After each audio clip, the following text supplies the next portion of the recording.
Who would like to recap?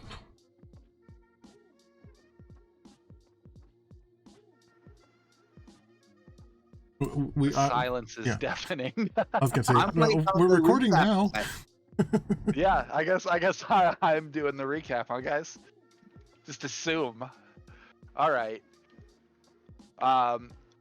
As we left last session, our characters were cruising on their giant siege machine through the deserts of Avernus, making way towards the Hellrider Crypt. We had shared a good meal before our previous event, which I'll get to in a moment, because Girk had fed everybody, Fick had fed everybody. So there's not really any like camping going on. We're like cruising and or napping and or manning the weapons.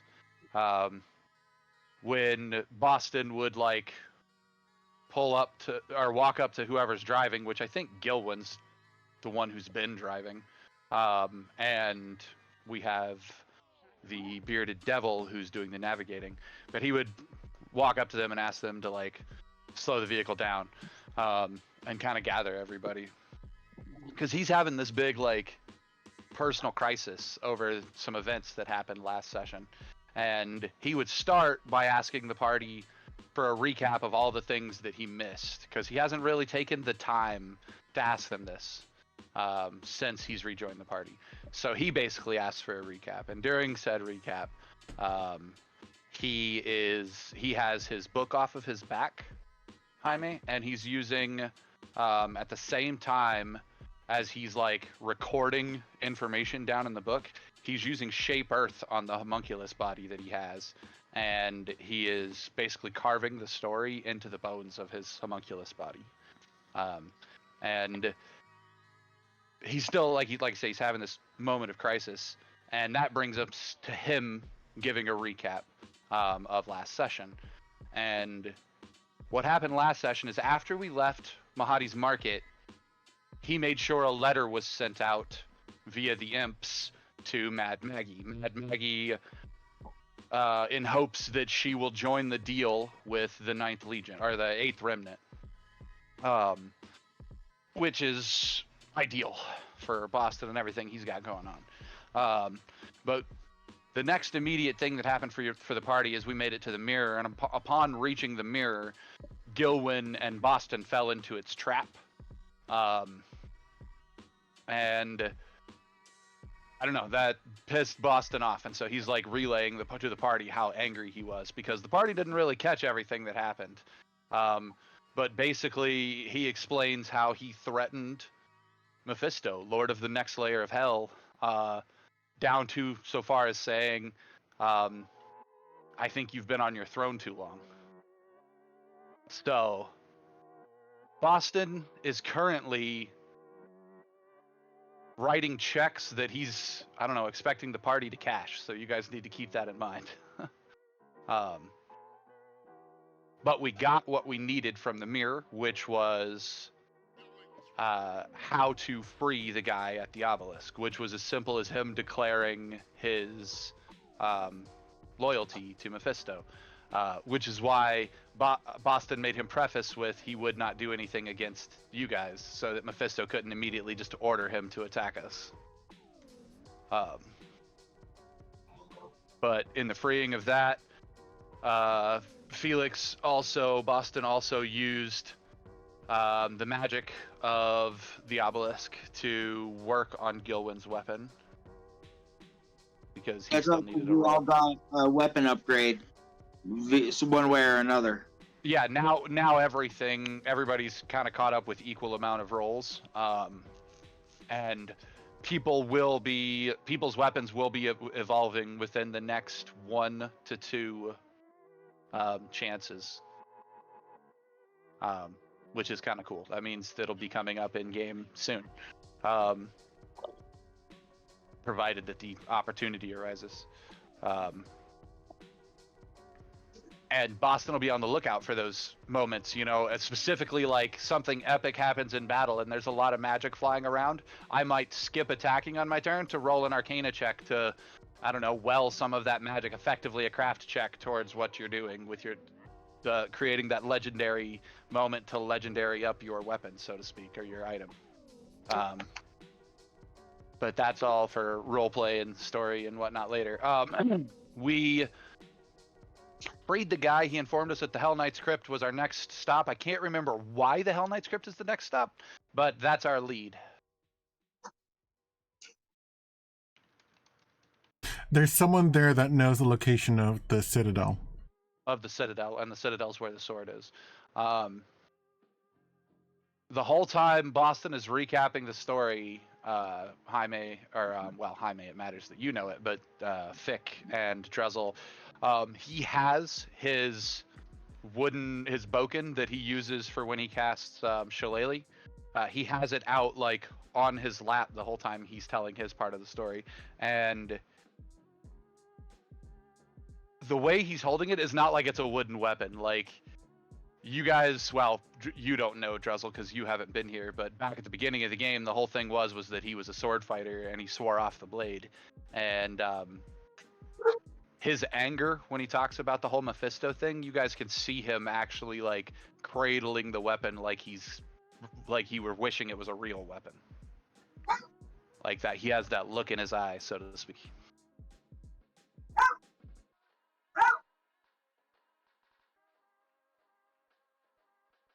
So, I don't know, you guys can weigh in, but that's the whole recap, and Felix's start of roleplay. Oh, and Felix would say, look, there's some things, he would straight up say, there's some things I need to work out.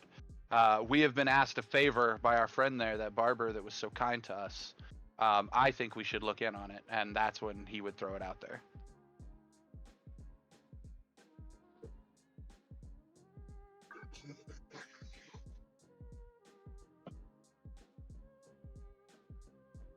So anybody can interact now. Where was the side quest for the barber? The barber was sent. Go ahead, Jaime. Sorry, I was gonna say, she wanted to, or she asked you originally if you knew anything about the machinations of an Abishai named Arkhan, or sorry, yeah, Arkhan, Arkhan the Mad. And when you said that you didn't, she said that it was that he was a dangerous person that she'd been trying to keep tabs on. And then it was basically volunteer that you would try and find information on him or figure out what he's trying to do.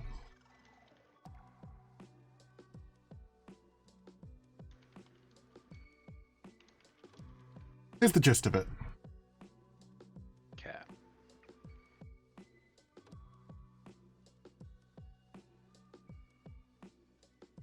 Do we know where he was last reported?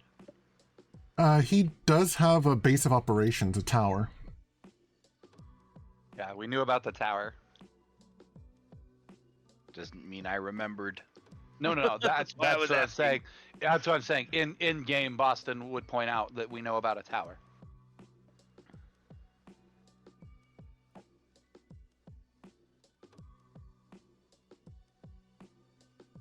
Do we know where it is? Boston would probably take that moment to go on another tirade about how hard it is to navigate down here anyways, so knowing where it is isn't really so much the problem as finding it. And I at this point, because one of the things I've been doing while we've been driving is attempting to update or keep updated the map. At this point, I would hold up the map and be like, I know. This is really difficult. And put it back down. I would say be careful with that. It is my understanding the last one, the map that we have, cartographers went mad trying to craft it. Well, and my base map was a copy of the one that we have. I'm not necessarily trying to do distances, more of general layout.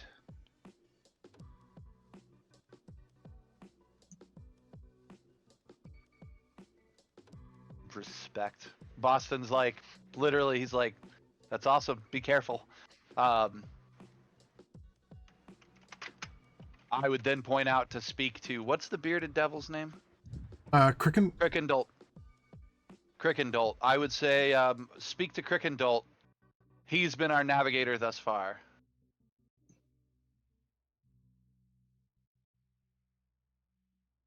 Yes, he's been marginally helpful. Not in terms of he doesn't have the information, more in terms of it keeps changing, so we always run into issues. Thanks. I try and be as helpful as I can. You really do, don't you, my friend? You know, there's something else I want to talk about, everyone. I kind of think we're going about this the wrong way.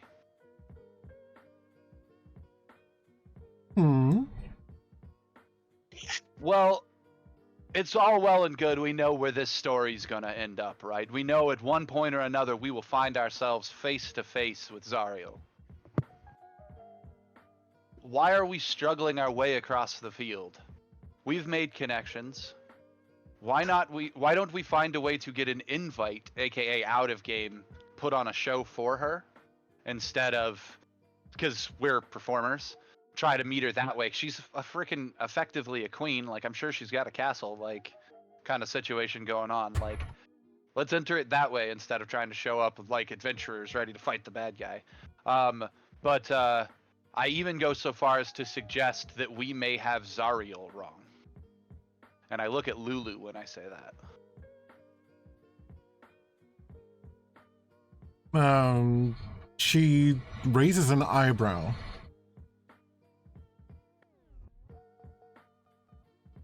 I literally just smile at her, and it's a knowing smile. Like, I've got something up my sleeve. The smile you guys see me give all the time.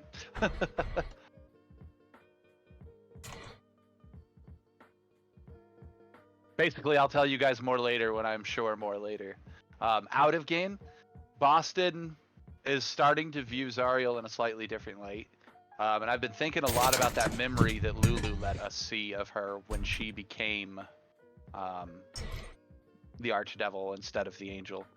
And if you think about it, like, we're victim shaming. Like, she's only a bad guy because she found herself in a situation where she had to be. And as much as we can, like, approach her like she's a bad guy, I think we also have the option of approaching her like she was forced to be in the situation that she's in, and we could maybe help provide her an out.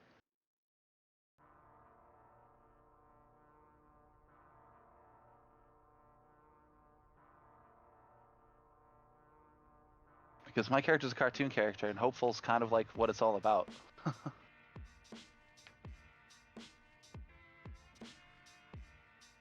Fair enough.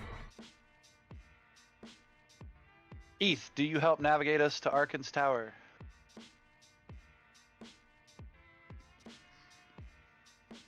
Sure. We've never had a player make that role. We've always had an NPC make that role. So now a player can make that role. Mister, I've been working on a map. Can Crickendolt help me?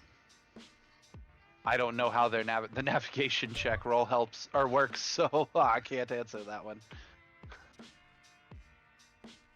Let me grab my little section here.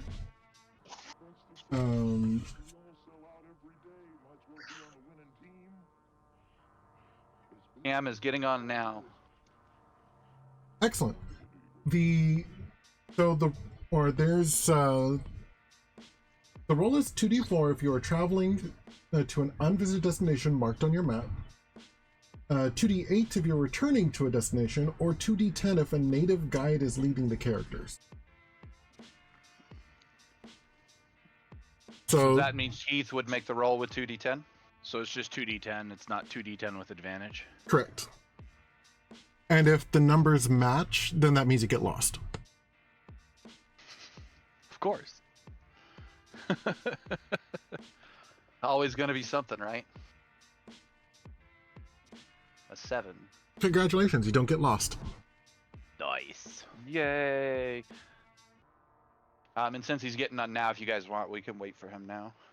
Okay. Since all we've done is navigate and recap.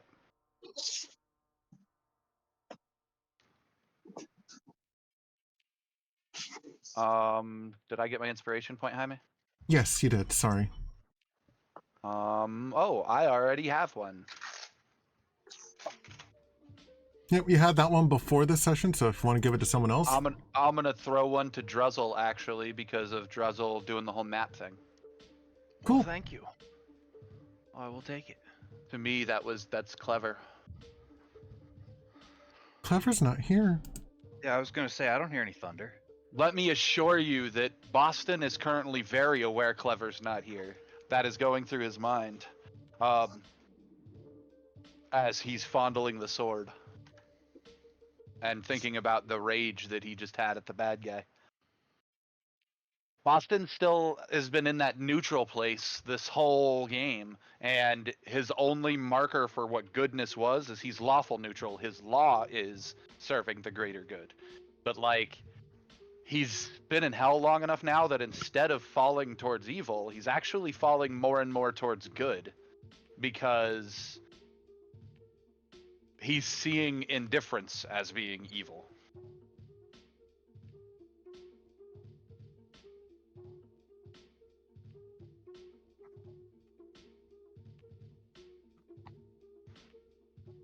That's why Boston got so mad last time, I think.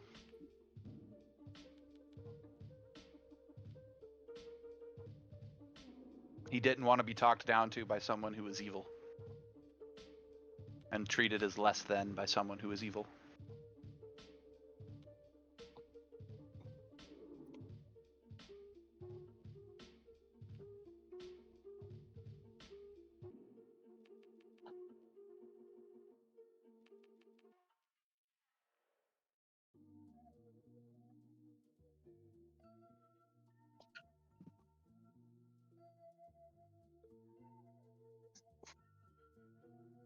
So to that end, you guys will probably see Boston try to act more in charge again, like he did back at like the beginning of the game. I'm gonna have to step away in a few minutes. I'm receiving a Walmart order, Okay. Okay. but I should be able to take my phone with me.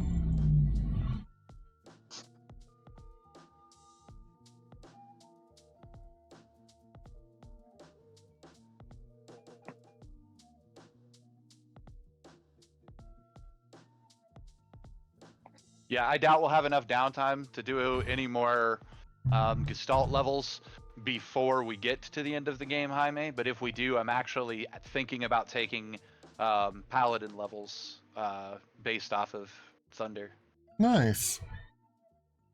I don't know that I'll go very far, and again, they're going to be the like side levels, not my main levels. Right. But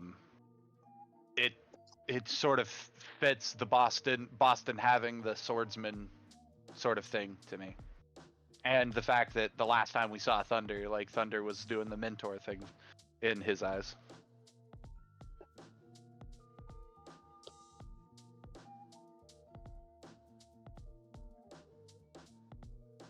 Howdy, howdy. Howdy. Welcome back. You didn't ding in. He didn't ding in. You're right. Quick recap. Last Did session. on my side. Last session, we sent a letter to Mad Maggie, setting up the alliance with the 8th Remnant. We haven't received any message back, but I know I rolled really fucking high on persuasion, so it should be a good thing. Right. We went to the mirror. You and I got stuck on the mirror because we fell into the trap. I got Oh, yeah. pissed off at Mephisto for being an uppity bastard. He gave us the solution to freeing the guy at the obelisk. We went to the obelisk. We freed the guy at the obelisk after making him promise not to beat us up for freeing him. We used the power at the obelisk to level up, or not to level up your item, but to work on leveling up your item. That's right. Then we were on the road to the crypt by going to the Hell Knight's crypt because someone at the Hell Knight's crypt was supposed to tell us where to find the citadel that the sword is in. And so we finally have a solid lead on how to get to the sword. And we left. We were in the vehicle. We're ready to go. All you have missed this session is Boston giving an in-game recap. During the in-game recap, he showed a lot of hostility towards Mephisto in the story. He had his weapon like out on his lap, his boken out on his lap, and like gripping it as a weapon, as opposed to keeping it sort of tucked away in his robe like he always does. So it's like something's going on with him. Whole crisis moment. In said crisis moment, he says several things that he wants the party to think about us trying to find a way to get invited to Zariel's tower or Zariel's base instead of us just storming the castle one day, because we're performers. We don't have to storm the castle. We can get invited. Exactly. He also suggested that he's having a differing opinion on what Zariel is. He doesn't view her as the evil being that she is. Like, he already was viewing her from a neutral standpoint, that maybe we can balance out this situation, leave a beachhead of a city here in hell and let half of it go back, and like all this stuff has been his plan the whole time. But now he is suggesting that there may be more to her, and that long and short is he feels like we're all victim shaming her, because Lulu showed us the memory of when she fell, and like she didn't have a choice. She was surrounded by bad guys. She was beaten half dead. Like, she didn't have a choice to become who she became. Yeah. So it's fine to accept that she's evil now, but we can't deny where she came from when we approach her. We have to consider that that might also be a solution out of this. That part of her that wanted out of it in the first place, that didn't want to be trapped there. Yeah. So, I can dig it. and that's during that, Druzzl, Boston pointed out we have the main mission to the crypt, but we also have this side mission that the barber at the market asked us to do. Can we navigate there? And there was a little back and forth with Druzzl, but turns out he's actually been working on a custom map of Avernus as we've been going through it. Huh. So he and Crick and Dolt helped us navigate towards the tower, because we kind of agreed that all of us had that video game mentality of side quest before the main quest. I agree. So, and we knew you would. Yeah. And we knew that if you didn't agree, it would only mean that you were just neutral instead of not against it. Yeah, because I usually go with what the party decides anyway. Yep. So. We know. We talked about it. Yeah. So, that's what we did. That's all you've missed. We're rolling up to the tower. Well, hopefully Okay. we're rolling up to the tower. All we know is Druzzl didn't get us lost. Ah, excellent.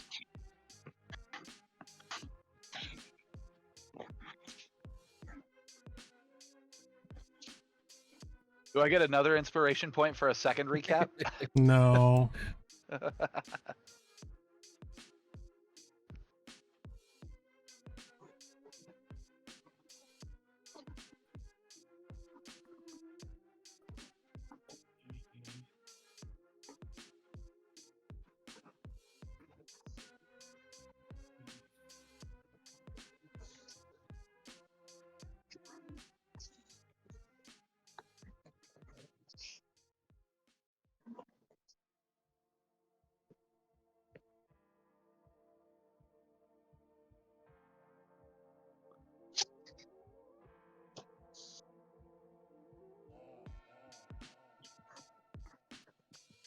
Well, I think we're all caught up. Jaime, what do you got for us?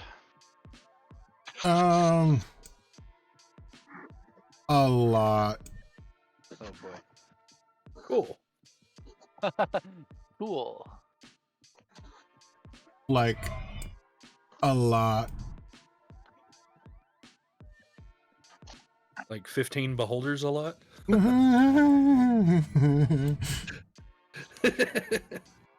Not 15. That doesn't sound good. 15. 25.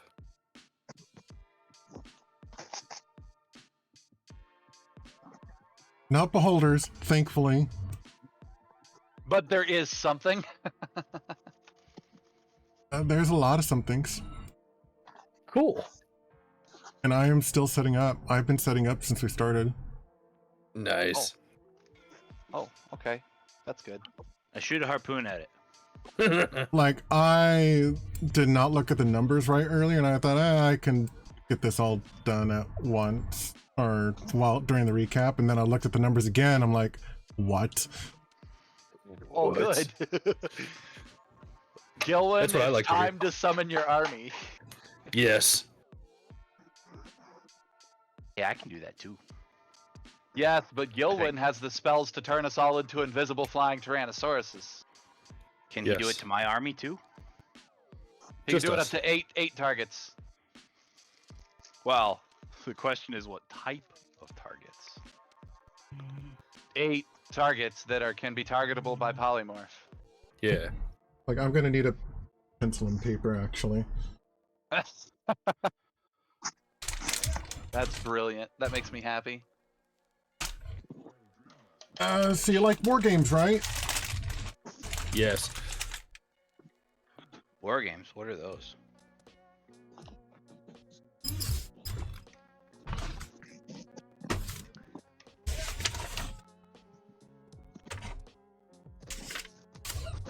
Let's see. Apparently that pad of paper is out.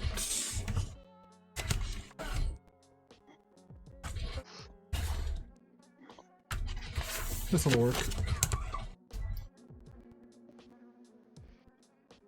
Okay. So.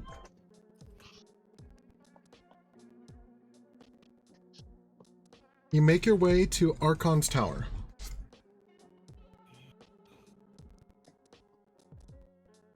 A dark tower looms on the horizon, its black spire rising hundreds of feet, its ramparts bristling with charred skulls mounted on iron spikes.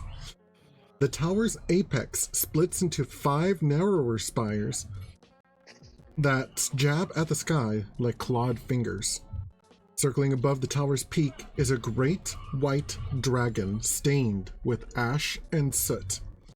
As you get closer, good.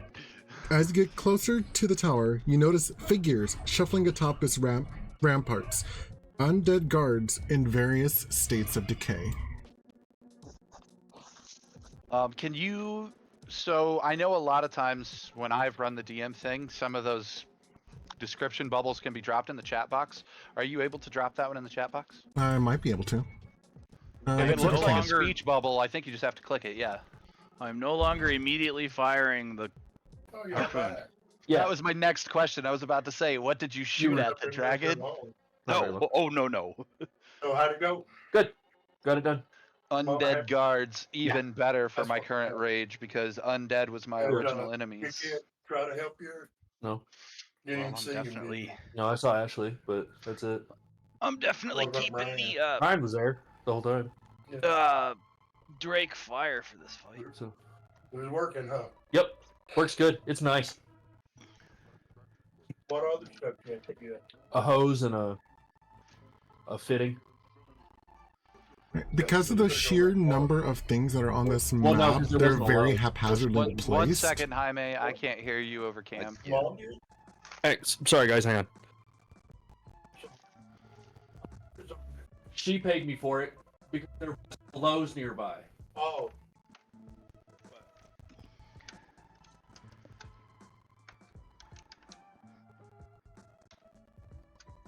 Hey, sorry guys. That's okay. Oops. What I was saying is that, what is going on? Oh, okay. The aura thing is working. Apparently. I hate it. I hate that What's working? The Dragon 1, Dragon Lazy Eye, I'm guessing. What? I'm not No? actually looking. It's the aura of protection. Anytime someone leaves that, or the area that is around Donal, because it programmed his aura of protection, to be on, it says, "Oh, this person is getting it from or by Donal," and then when you leave, it says it's expired. Ah. And it is doing it to everyone and everything. Is Gotcha. mine working? Mine should only be a 5-foot radius. Should Let's be see. everybody immediately around me. Then yes. Sweet.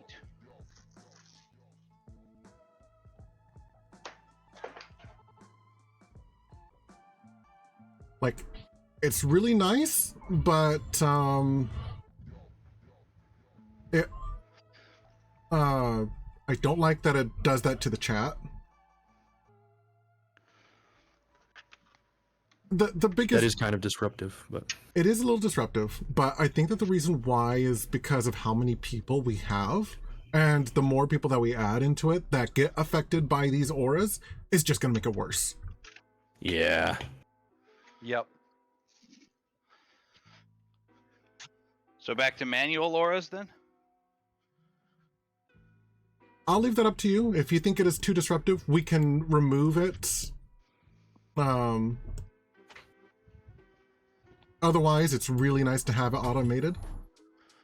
Like, I think that the I'll be honest. reason why this specifically was so disruptive was because I was just randomly moving tokens around on the board. Yeah, I That's think I possible. feel better. Good. And the map is currently blacked out for me. I don't know about anybody else. Mine loaded. I don't know either. I used There the it time goes. that Jaime was prepping to clean out the vacuum.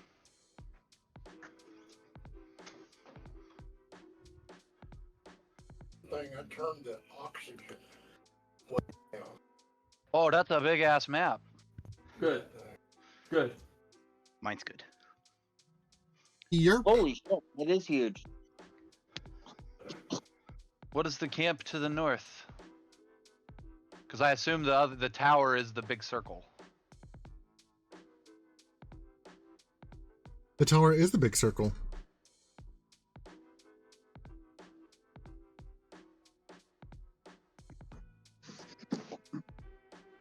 Vic, why did you make your token bigger? I didn't mean to. Probably zoomed in on it. And because of the sheer number of enemies that are here, I was I've trying al- to figure out how to zoom in using the touchpad. And I just said screw it, and I went and got a mouse. I'll fix it here in a second if it's not already fixed. Ah. Okay. Go ahead, Jaime. because the sheer number of enemies that are on this map, I didn't want to add almost 90 enemies to the combat tracker. Jesus H. God. I can take them. So I only have like the major ones and like 5 of each of the minion types in the tracker right now, and I will progressively add them as you get closer to them and attract their attention, because I'm not moving 50 skeletons a turn. Good lord. So I So you turn to the think you want me party to run one? and I say, so no fighting our way in, right? Yeah. Druzzle looks a little crestfallen. Yeah. You So don't does want me to run Especially, fireworks, right? no, that's a different character. Never mind. I mean, especially since they're undead, but not for the reasons that I just had in my brain. That's my other character.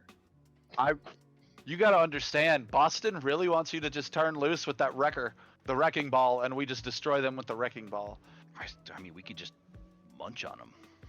But There's a giant, essentially, mulcher in the front of the vehicle. if we fail that and the vehicle is wrecked, we got to climb out of the vehicle before it goes boom, and then we've got to fight whatever's left. Do we try to talk our way in first?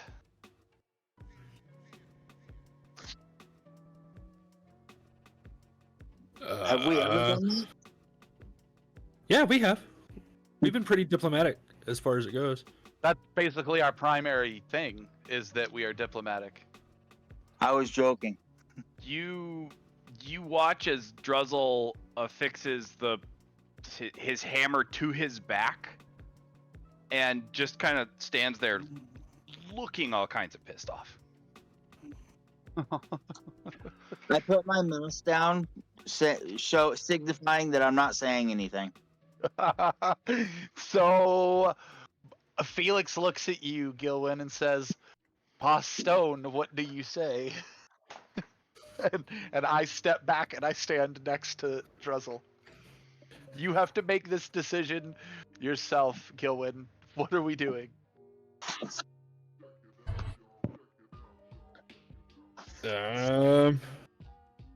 Someone's gonna have to fix the size of my token. I can't do it now that I've attached the mouse. I don't know how. I'll work on it. Pretty sure it's control and scroll wheel. It is. Yeah.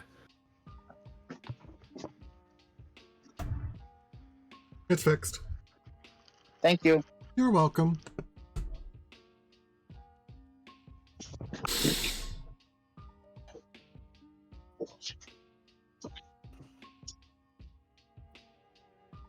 I mean, we're not even guaranteed that they're just not going to attack us on sight.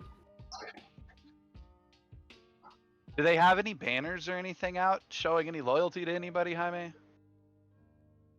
I don't have the perception to see that. I do. That's a good idea. I'll take a look around. What's your passive? A 23. Or the equivalent of 96 million Yeah. for the rest of us plebs. Yeah. You blind heathens. Gilwin, what do your elf eyes see? I was waiting for it.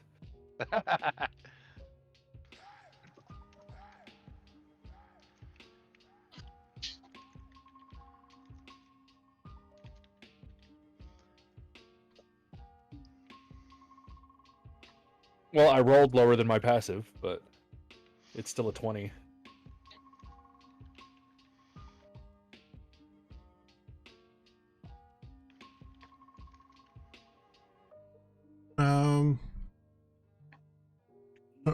All of the banners that are in place appear to be, oh no, I did not just do that. You did. The tokens went bye-bye. Oh no. Is there a control Z? No. For real. Oh no. Seriously?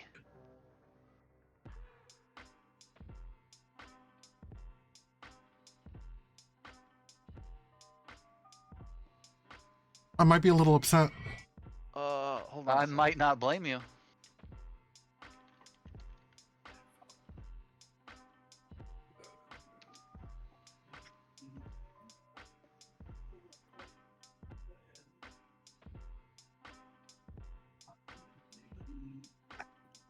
There's no undo. Hey, Carl. Yeah. You remember how I was talking about those electric head shavers? Yeah. The Freebird works well. Groovy. Damn, I'm sorry, Jaime. Well, on the plus side, if we approach this in a political way, we don't have to fight all those tokens, right?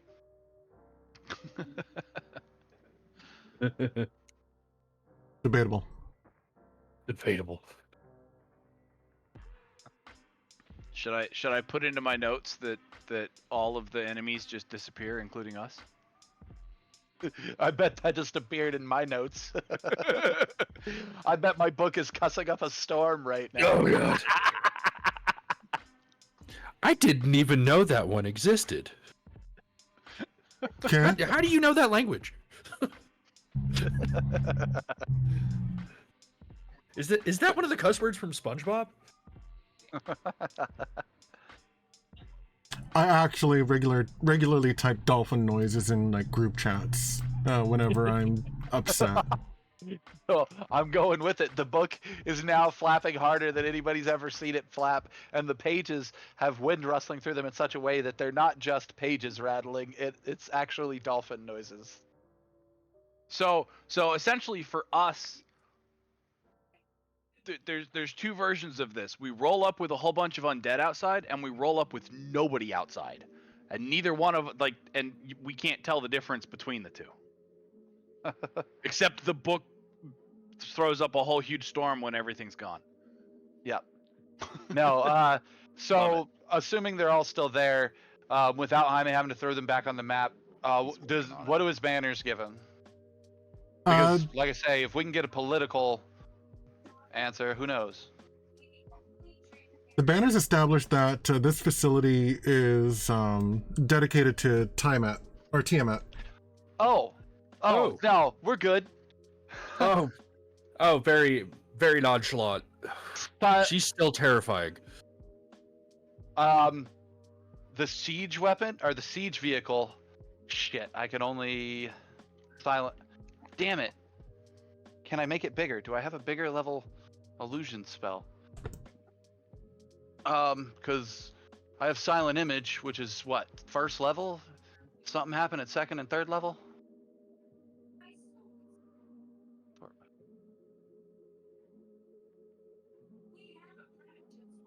There's spells.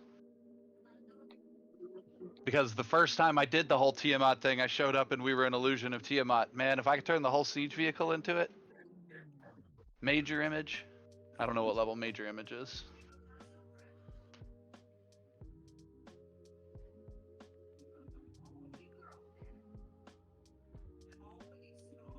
Wrong keyboard.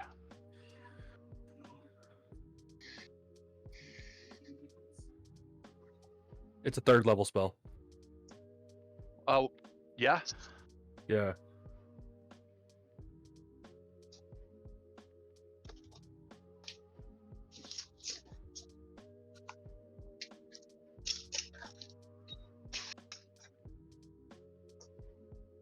Load. Which means I should have access to it. It's only what classes is it available to? Because it might not be available to your class. Well, according to Beyond, it says Moon Druid or Moon Domain, Yeah. which Oh. is cleric. Yeah, that's right. I'm thinking circle. My bad. Yep. Yeah. You create the image of an object, creature, some other 20-foot cube. The image appears. I'm sure within range, you guys.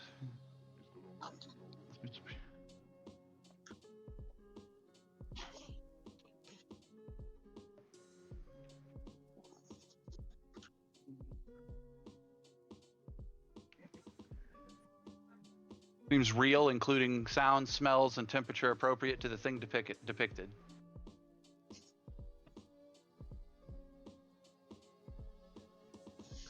It's up to you guys. Should I do it? Yes. If I do it, I'm going to do it to ham it up. I'm not going to do it to make us look like we're the person in charge showing up. But to show that we honor her, I was thinking like our vehicle would receive a major illusion that made it look like the Asian New Year equivalent of a Tiamat dragon. And we're the operators. Yeah. That would be fun.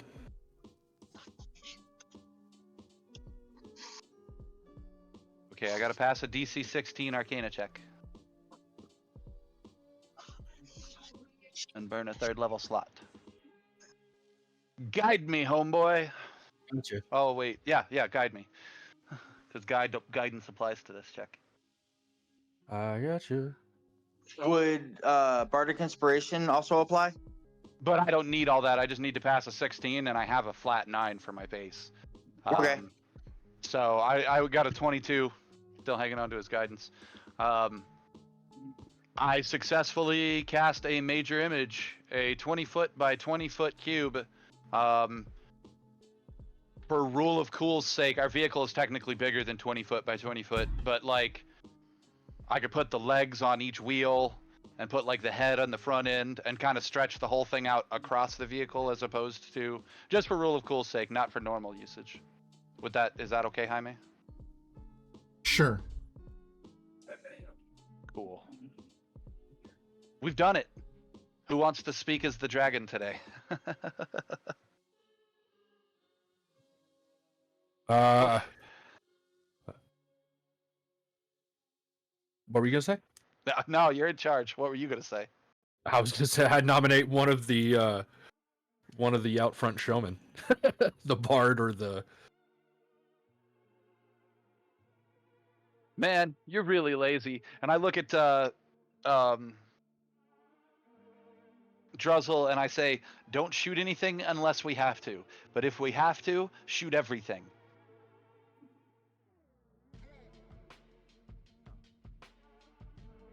No reaction at all. No reaction at all. Do you stop Not standing even- there and get in a weapon pod? No.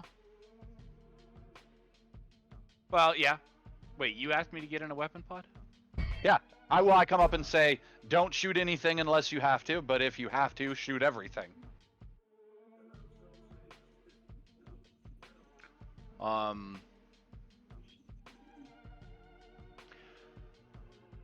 Even we've- seeing even seeing the quote unquote changes that you've made to the car.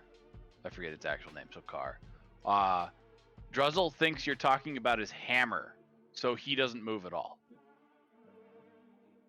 Huh? Thinks I'm talking about his hammer with what? To not shoot something. I'm confused. He uses the hammer we were primarily all- as a ranged weapon. I point at a weapon pod. Oh. He'd give you this like he'd look to you, look to the pod, look to his hammer, and would go, "Oh, you meant the pod." Okay. Goes and gets the pod. Okay, Drax. To him, his hammer is something that he can shoot. I shift my clothing appearance to match. We worked with the Church of Tiamat before we came down, and we're friends with Tiamat. Now, don't get me wrong; these guys worship evil Tiamat. We worship Another the evil Onyx Tiamat. Dragon. Yeah, the Onyx Dragon. Well, these guys worship a god of destruction. I worship a god of creation. Obsidian, by the way. Obsidian. Yeah. But we turned the church in Baldur's Gate. There's no reason why we can't turn the church here. So I show up looking like a frickin' missionary. I climb up on the top of the vehicle, standing just sort of at the front of it as we come rolling up over the bridge. And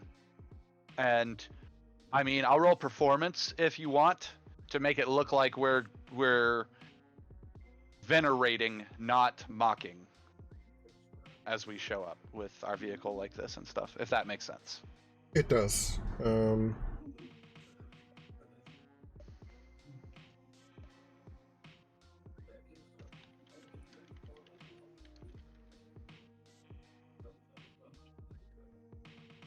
I'll go ahead and put the demon grinder right there.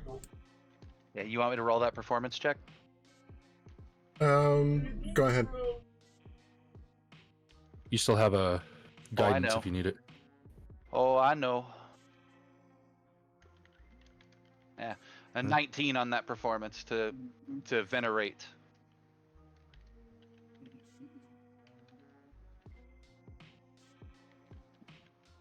If there are songs to Tiamat that would be appropriate to sort of the behavior that we're doing, like parading, venerating, my character is probably singing them. Thaumaturgy to magnify my voice.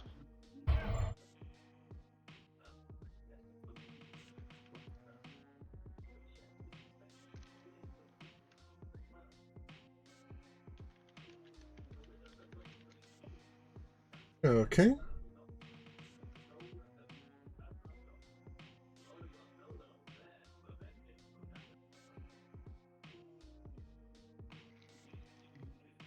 Hopefully these are not mindless undead. The mindless undead approach. Is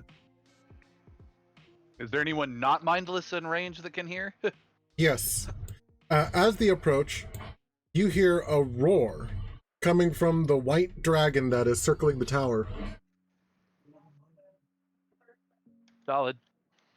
Excellent. Like I said, I had thaumaturged my voice for volume. I turn my pitch up so that I'm like harmonized with his roar while I'm singing. He's a white dragon. Venerate it.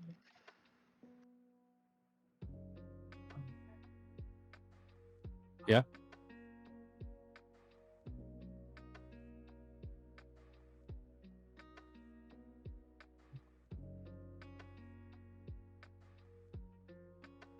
Honestly, I wouldn't be worried about the bad guys outside if it weren't for that dragon. I don't know if we can fight everybody and the dragon. Okay, I just need to look up the dragon's speed. No. Everyone go ahead and roll initiative, if only to help me keep track. Oh, God. That's my second 7. I'm putting groceries away. Can you roll mine for me? Yes. Thank you.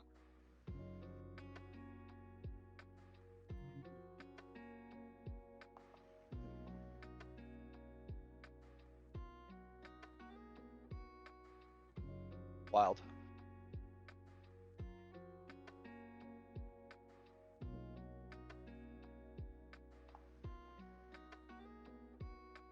Oh, wow.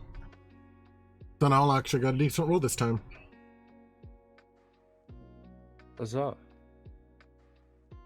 Will you update my companion to be 15 as well? My Drake. I suppose. Thank you. Arguably, my imp needs to be modified to match mine as well. Right. Oh, actually, I lied about that. Imps, I forgot. They're different. Imps roll their own. Which one of those is my imp that's out? Psi? Cohorts tab.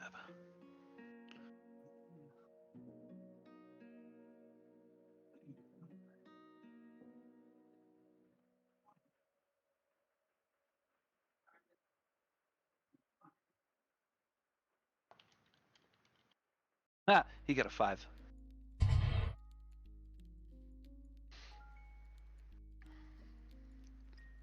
I wish there was a minimize instead of a close. Let's see, where is... Oh, the dragon's an adult white. Yep. Oh boy. Honestly, we could probably take the dragon, or we could probably take the army. I just don't know that we could take the dragon and the army. With the siege vehicle, maybe.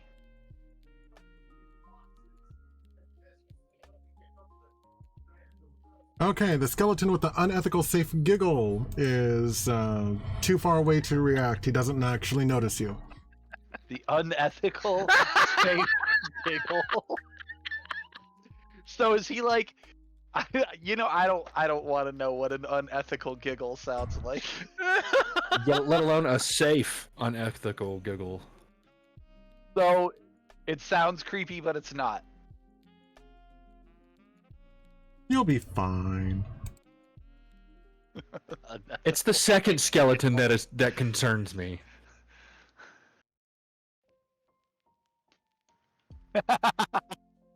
Fick.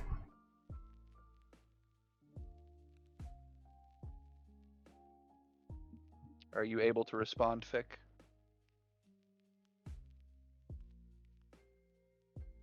We could just go by normal What was rules. that? There he is. Oh, Sorry, I was putting away groceries. it's your turn if you've got the if you've got the ability. If you've got anything you want to do while we're rolling up. Not particularly. okay. I honestly didn't think that the party would have anything specific that they would want to do right now. Especially since we're waiting for that dragon to approach. But the mindless undead are going to... What was so I that? can flirt with it. Maybe Oh. brush up on my dragonese so I can flirt with it. Oh, jeez. Oh boy, here we go. Do you speak Dragonese? Nope. So you speak Dragon Nope. Dragon, nope.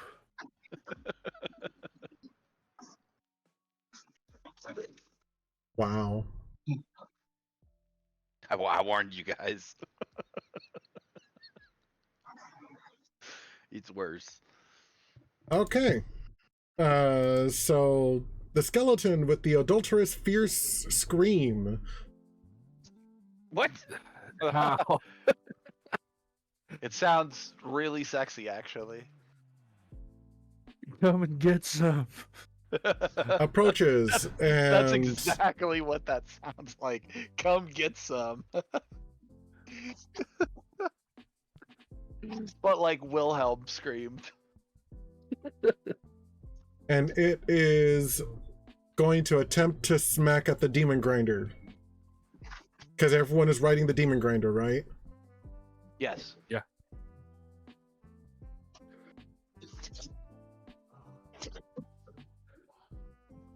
All right, short sword, go. It hits the demon grinder.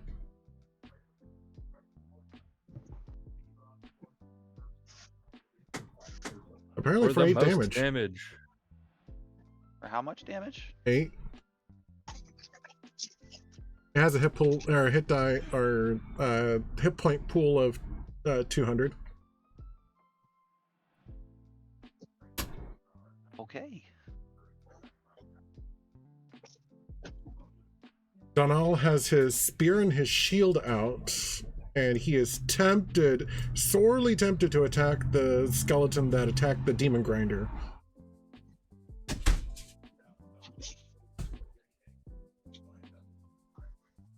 But he's going to wait.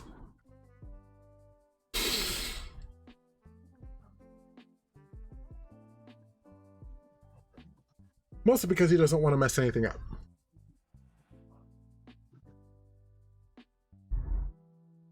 Next is the dragon that is flying 50 feet above the air, or 50 feet above the ground. I was gonna say 50 feet above the air. That's a pretty good feat.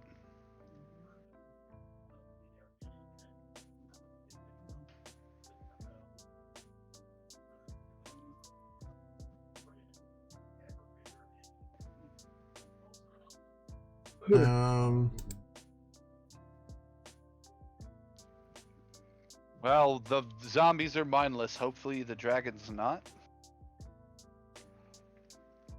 I mean, Hopefully the dragon can control them.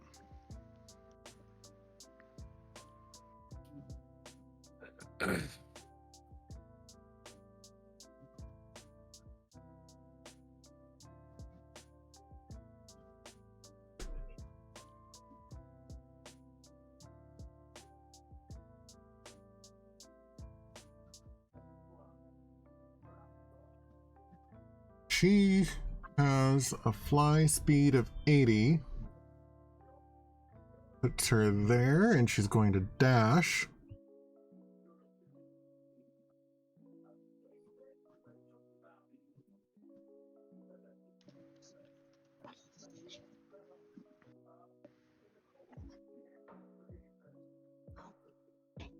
Come on.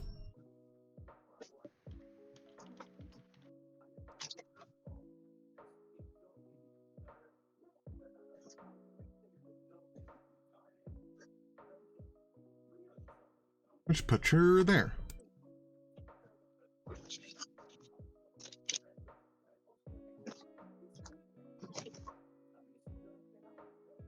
But she's still pretty far away. Oh. awesome. And she doesn't just fly over the tower, because that is a 90-foot tower. Fair enough. Druzzl. Yeah.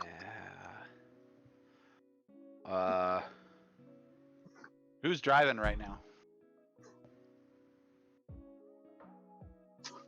Druzzl was our Me. navigator, but who said me? I did. I was gonna say it was Gilly. Okay. All right, continue.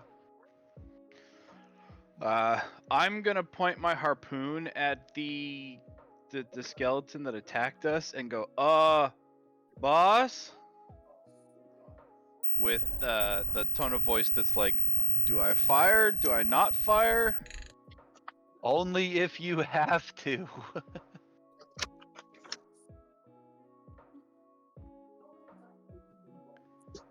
I'm not scared of the zombies. Get them in a line, we can run them over. They're skeletons, not zombies. If they were zombies, I might have done something a little bit different, but okay, I'm going to hold the action of firing the harpoon upon either Boston or Gilly giving the order to attack. Or take them out or defend us or something along those lines. Fair. And Dan? And that'll be my turn and the Drake's turn.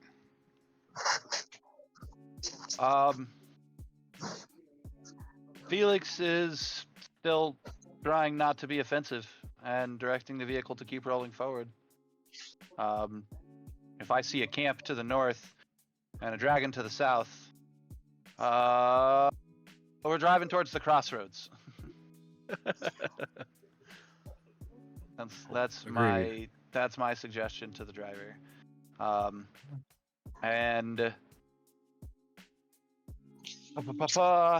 I am going to cast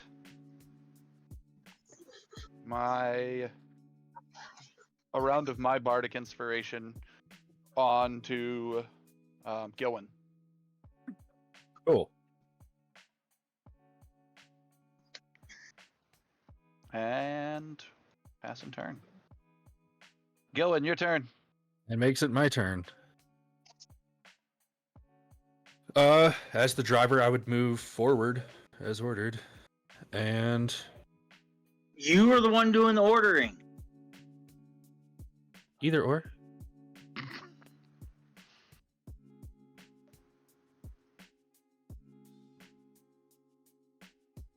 It has a speed of 100 feet, Gilwin. Speed of 100 feet.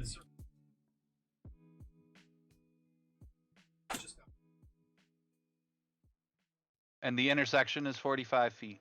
50 if you want to be like straddled on the intersection.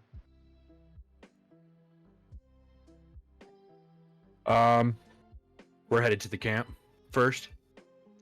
Probably, but Yeah. we have that dragon headed in our direction. I don't want to look like we're fleeing the dragon.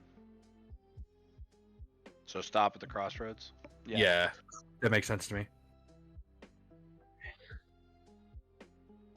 Well, I don't have the ability to control it, but No, Okay. Jaime will have to move it. Let's see. Apparently, I don't have listed what its speed is. The speed's 100 on because you dropped the original demon grinder on my page as a cohort. I had you, so Oh, okay. yeah. So I've got its stats. So that's about 60 feet, it looks like. Yeah.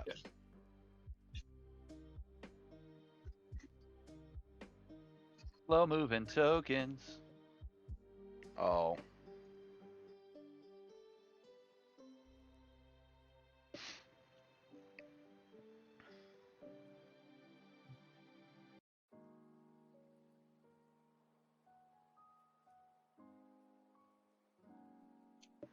Did you accidentally run over that one at the front of the bridge?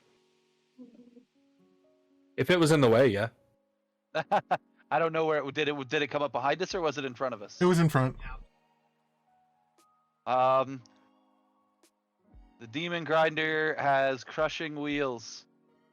The wheels can move through the space of any large or smaller creature. When it does, the creature must succeed on a DC 11 dexterity saving throw or take 4d10 bludgeoning damage and be knocked prone.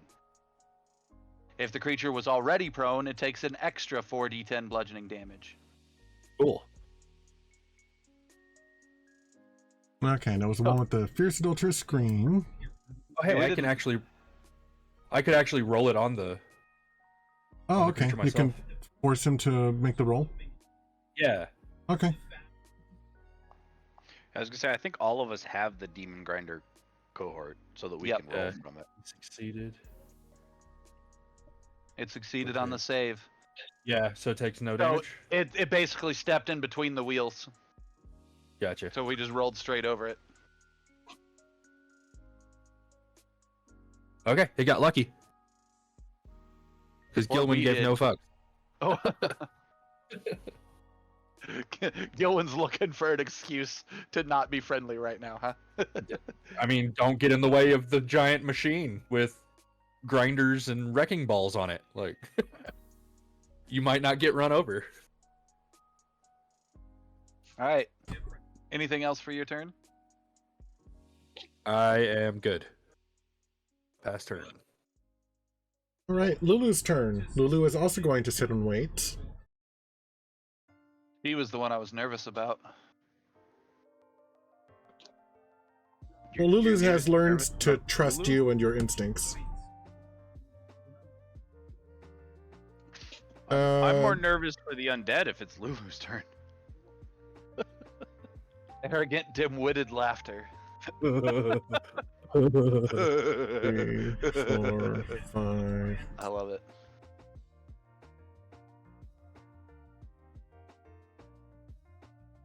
Okay, it gets closer. Now the skeleton with the uptight voice. Step and stab. Ding. Got a 19. Got- It's got great form. It's for 4 damage.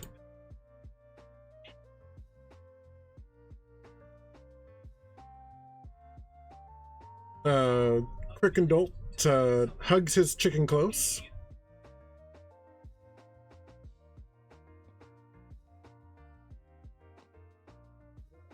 Let's see, the imp. I tell Sai, don't get eaten, but ask him if he can stop his dragon or his zombies from attacking us, his skeletons from attacking us, and send it off in the direction of the dragon. Basically, go say we come in peace. It has a flying speed of 60 feet. I just put it right next to you. Okay. Where's it at? There it is. 5, 10, 15.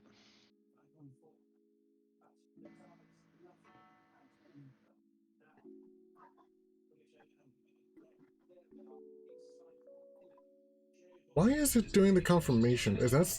Oh, that's why. It's a per map basis. You have to turn off and on now. I just turned it off. Sorry about that, guys.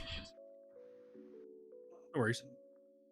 It's actually kind of Um, useful for when you want to. It would have actually been really useful in this case because the map is so big, Yeah. and that tells me I can just click and drag, and it tells me how many feet I've dragged. So could you actually turn it back on for me? Okay, turning it I back know. on. It's a pain in the butt for you, but it's helpful for me right now. I never minded it. Yeah, I always liked seeing how far it went. All right, so that's where his final movement's going to be. But after he gets there, I'm going to raise his elevation. Okay.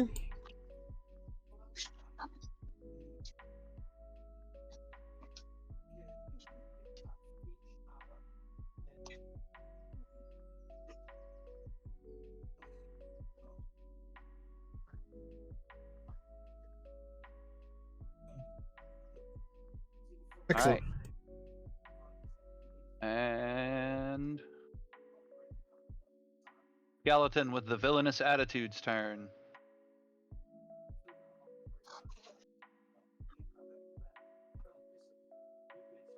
Right. 1, 2, 3, 4, 5.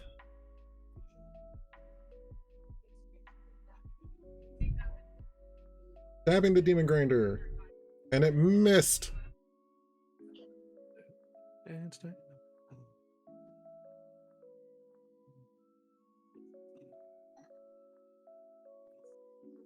Okay.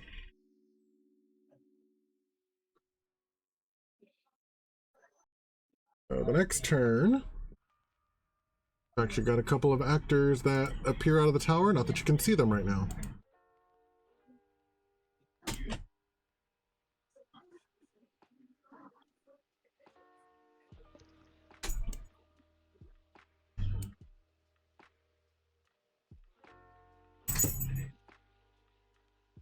Why is it not letting me move them? If they're standing in shadow, sometimes it's hard to drag things. They are.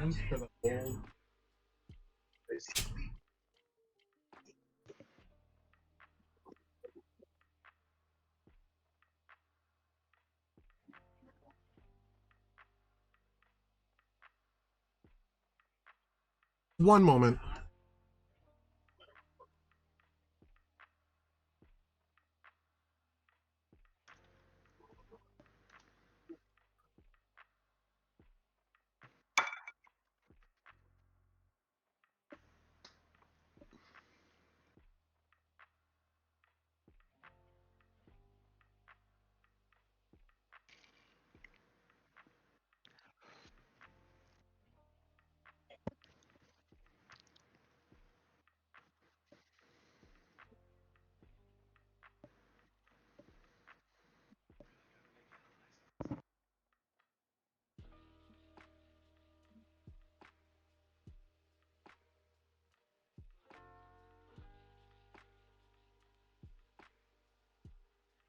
All right, I'm back.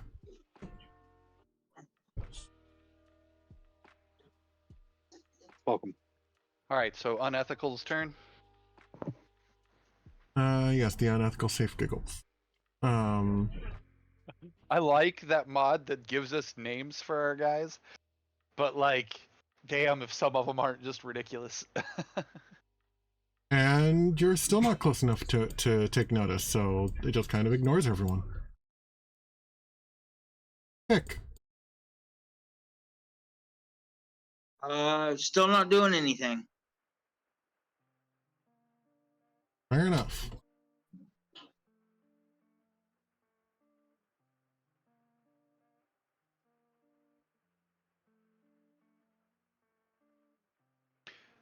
I'm curious what this skeleton's reaction is going to be, the one that we rolled over.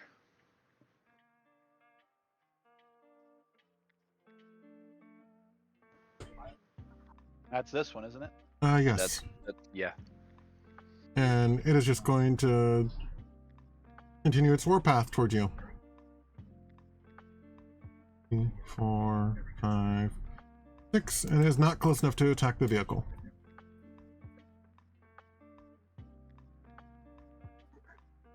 Banal is holding. The large zombie lumbers forward and tries to slam the vehicle. Excellent. And it misses. We're All right.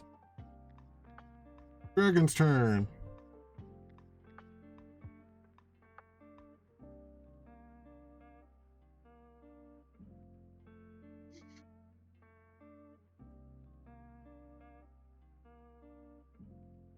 That moves there.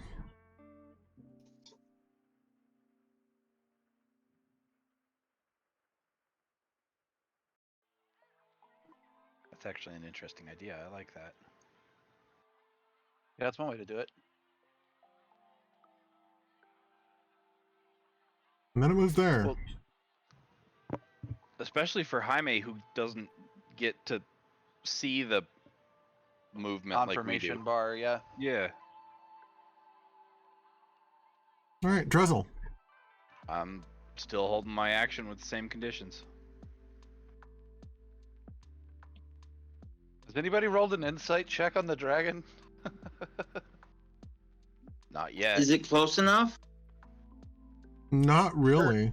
It's probably close enough for Gilwin. maybe.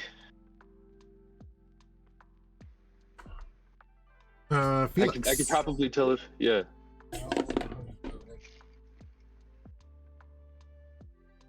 Oh, my turn. I'm keeping it up, man. I'm trying to not be offensive. I want to put on a show for these guys, but I am getting nervous about these zombies that keep surrounding our vehicle. And to that end, I would suggest to Denal to get in the crane, the smasher. Okay. As a just in case. And I tell him, same thing I told the dwarf. And I say it just like that. Same thing I told the dwarf.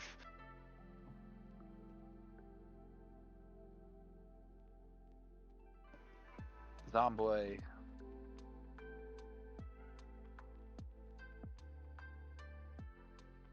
It is too far. It does not pay attention to you. Huzzah.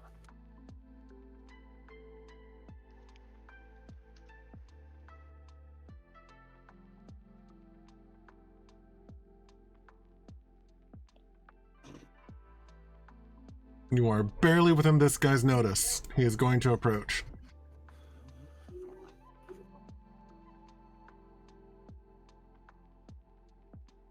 Good try.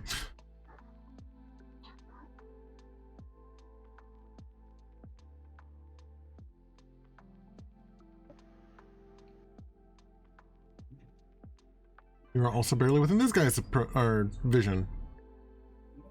You know, guys, I'm just saying, if we played with experience, I'm pretty sure we'd get a level if we took this place out.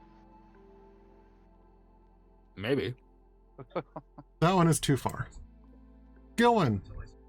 That's me.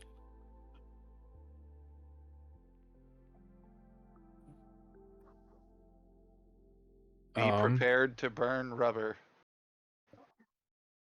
Yeah, I do want to check out its whether or not it looks like it's going to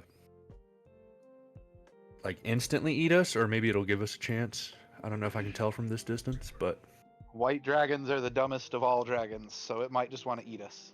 oh great. Nothing seems to be amiss. I burned my inspiration to allow you to re-roll that.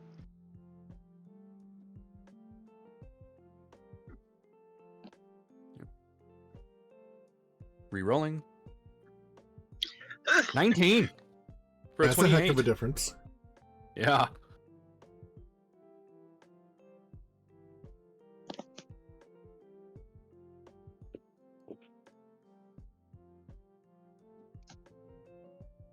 Okay.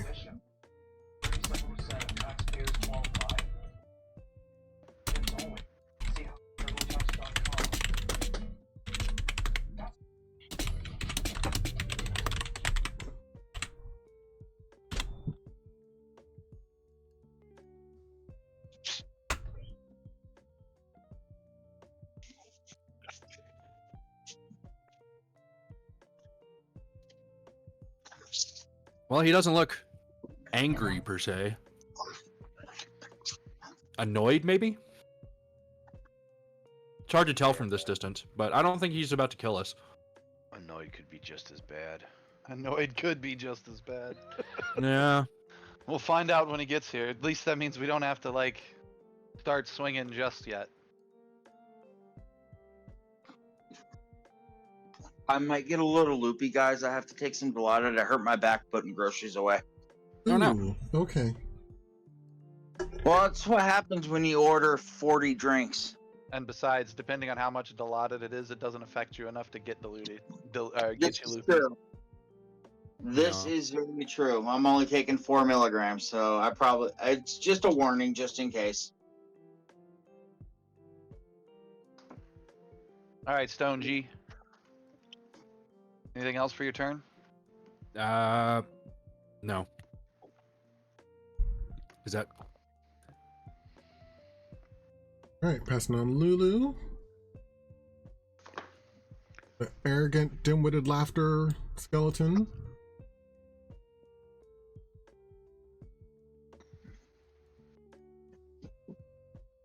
Is going to try and attack the vehicle.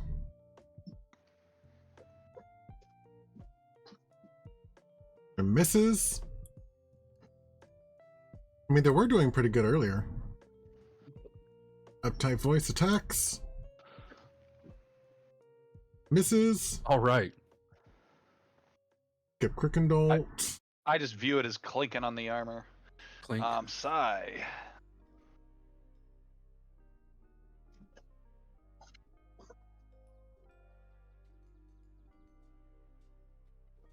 I don't know how high up the dragon is because I can't see if it's got a.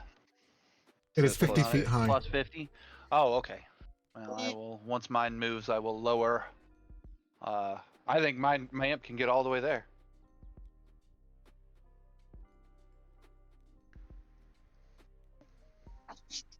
So first, I can drop from there too. Sweet. That's fantastic. Oh. Oh, I'm sorry. Apparently, if you grab it from where you let it go, you can move it again. Oh, neat. So yeah, I'm gonna get straight to him, and once he gets there, I will lower my altitude to be at the same altitude. In That's fact, I will fly just a little bit lower. But basically, the imp is gonna work as our herald and introduce us. Ergo, when we get here and we get a persuasion check with this guy to introduce ourselves, this is the equivalent of my imp setting up aid another for me. Mm-hmm. But in the middle of the heralding and stuff, he says, and if at all possible, could you maybe stop the creatures from molesting our vehicle?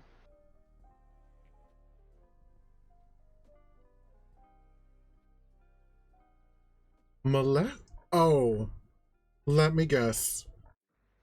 The one with that weird, fierce scream is there, isn't it? I didn't mean molest like that, but yes. Jaime, you get an inspiration point. Molest in this term means assault.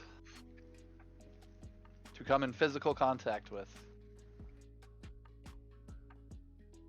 Which would have been vernacular of a different arrow, which is what I was trying to use. You shame me, sir.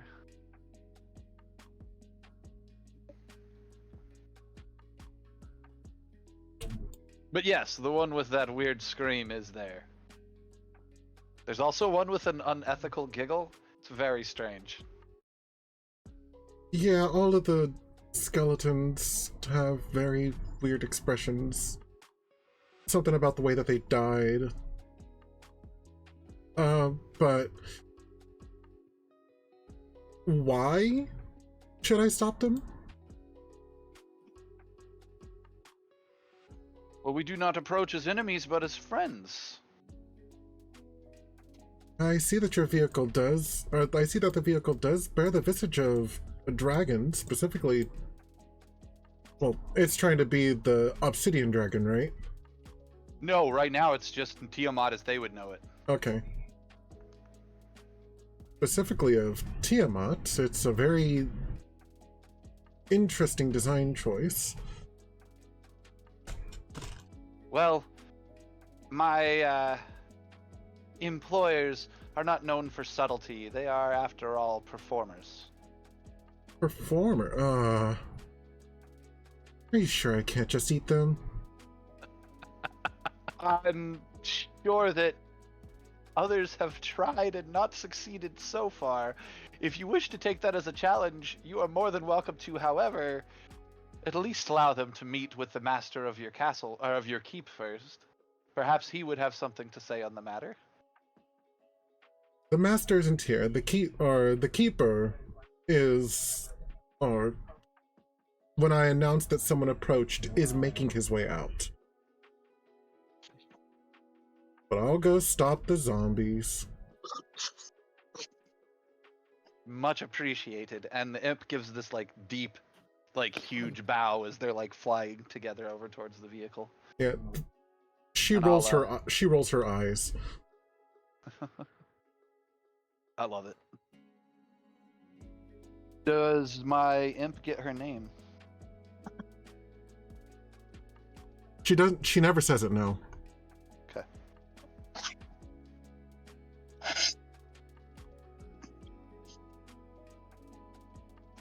Okay. Skeleton's turn.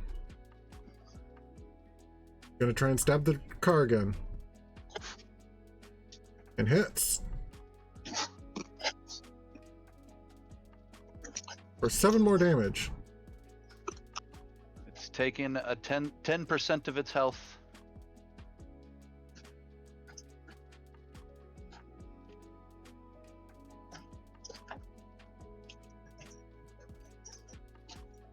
All right. Next turn. Too far for that one to take notice. Pick.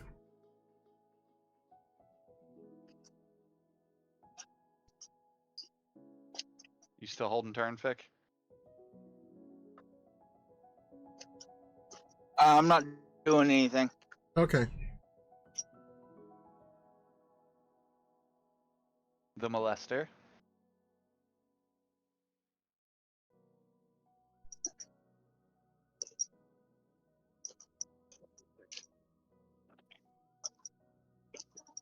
Misses the vehicle.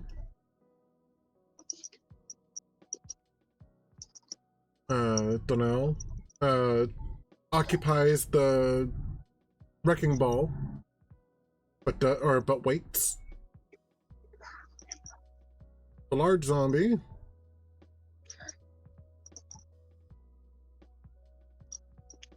misses. I promise, guys, any second now that imp will come through and they'll stop attacking us. I hope.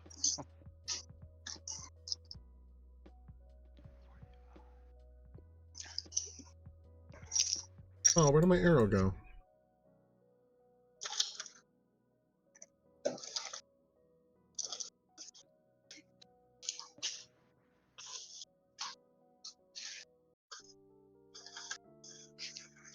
Your arrow did vanish.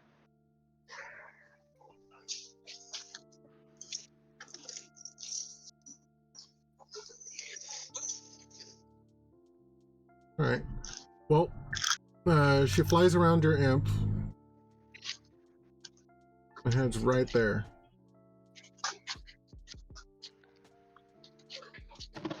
And then dashing.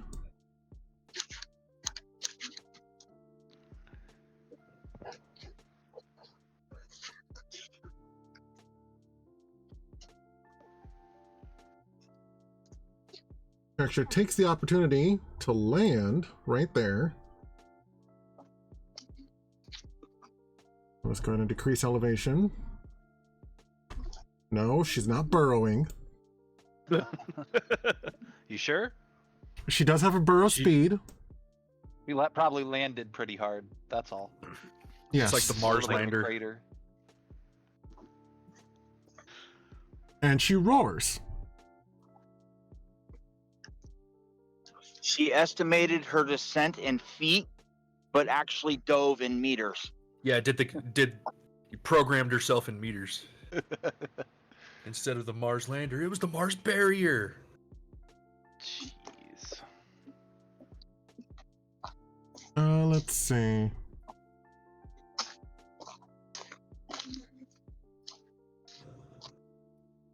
So, Fick and Gilwin, you automatically notice this, or notice it. Felix and Druzzl, I will let you roll perception.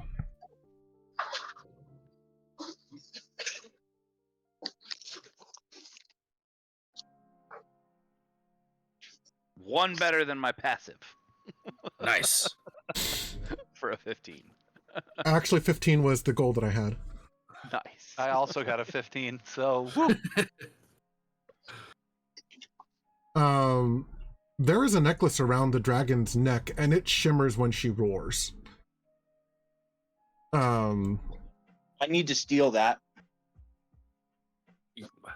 well, let's see what it does when she roars first. Yeah.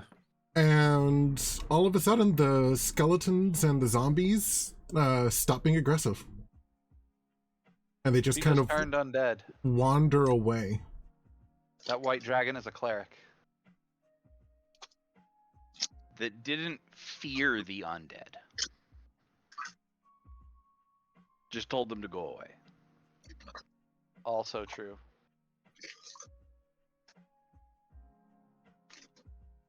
So possibly a necromancer even. Okay, Druzzl, how are you going to fuck things up now? That was a joke, by the way. I was playing on the fact that you like to, or that you don't go with plans. Don't remind him right now. Let him let the zombies walk away.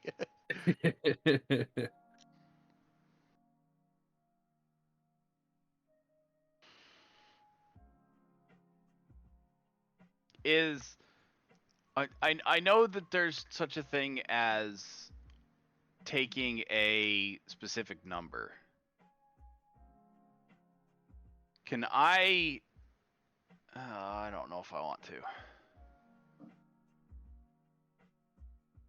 There's taking 10, which is basically a passive action. And then there's also taking 20, which takes more time, and you can't do in stressful situations.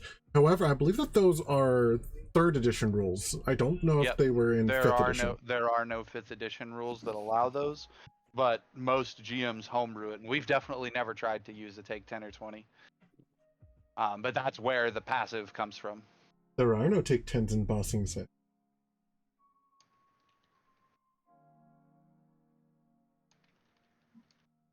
But what are you trying to do?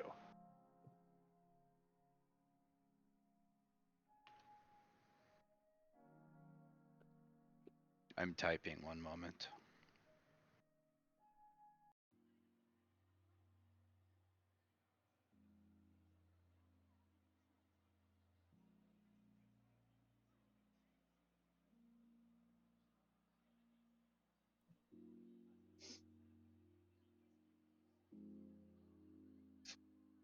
How long does it take to type 8 letters?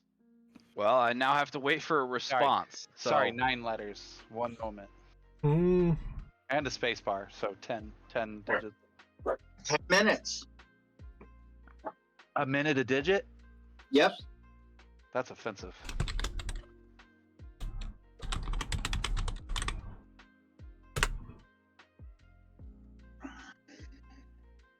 Tinkerbell. Come here.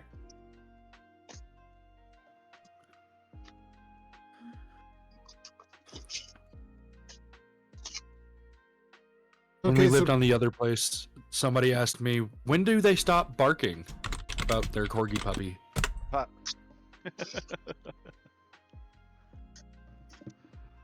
Okay, When they so go I basically put the harpoon pod away, pull the make it safe, the whole 9 yards, and stand down.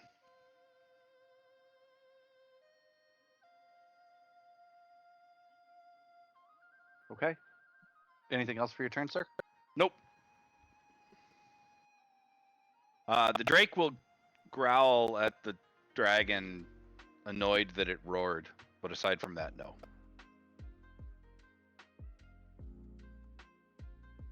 On its turn. My volume is still turned up, so I'm actually going to thank it profusely and introduce ourselves as the traveling menagerie of Marionettes, the trope of adventurers that we are. Perhaps you've heard of us, that sort of thing.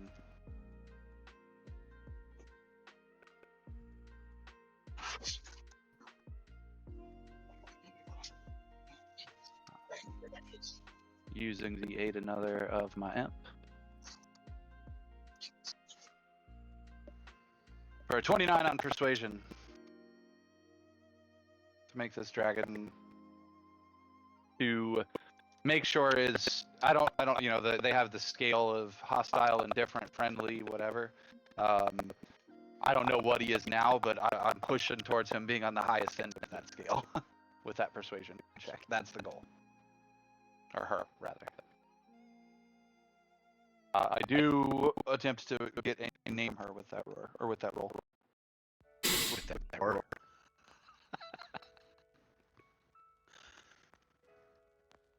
Oh, that Boss Stone Circus. Yes, I think I've heard of you.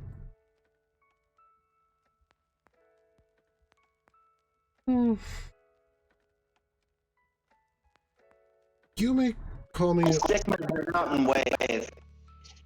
You what? Stick my head out and wave.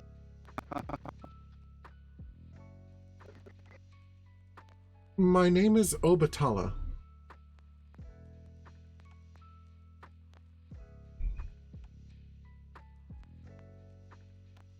I shifted my major image so that the white dragon head is at the forefront of the 5 dragon heads of Tiamat.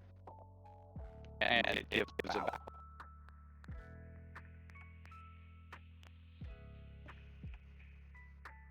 Charmed, what do you want? Why we are traveling and trapeze artists and strongmen and performers of all types. We have come but to entertain, and we seek master of your keep.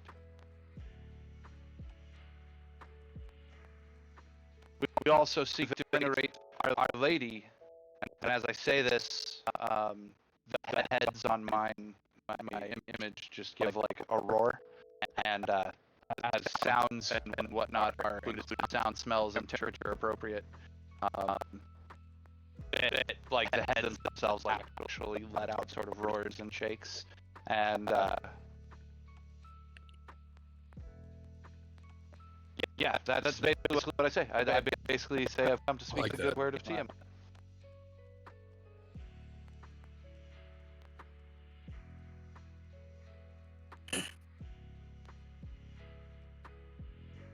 You are aware that you're profitalizing on land that is already claimed by Tiamat's followers, right? Of course, that's why we came as friends, not enemies. Tell me, have you heard the good word that comes in hand for Tiamat? AKA, have you heard the news, what's going on new in the path of Tiamat? That she walks among us now?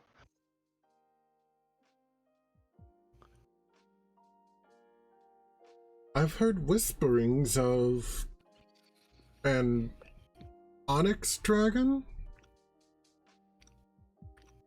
The Lady of Glass, the Obsidian Queen, has woken. The Mother of Creation. And she trods as she always did, now, through the plains of Avernus. She seeks what Tiamat has always sought.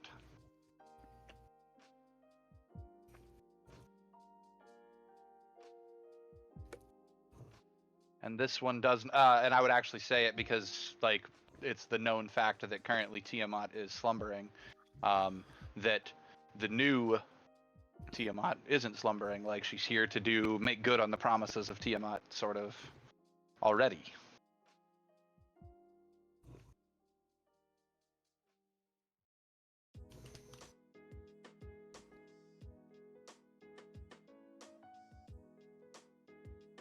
Unless you want me to roll it again, since this is still the same turn, I assume this whole conversation is all part of that 29 in persuasion I rolled. It is.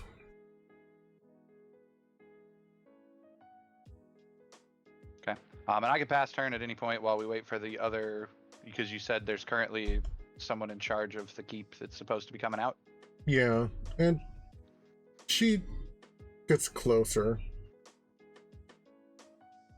Yeah, we can kind of move to roleplay timing at this point since we're not being attacked.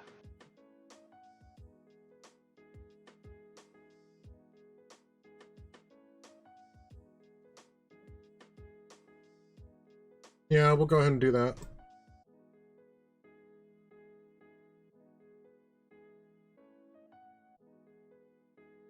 How long does it take the leader of the castle to get to us, or the tower to get to us? A decent amount of time. It is a pretty long path, and he's on foot. Ah, fair enough. Not only that, but he's a turtle. He's what now? So, That's awesome.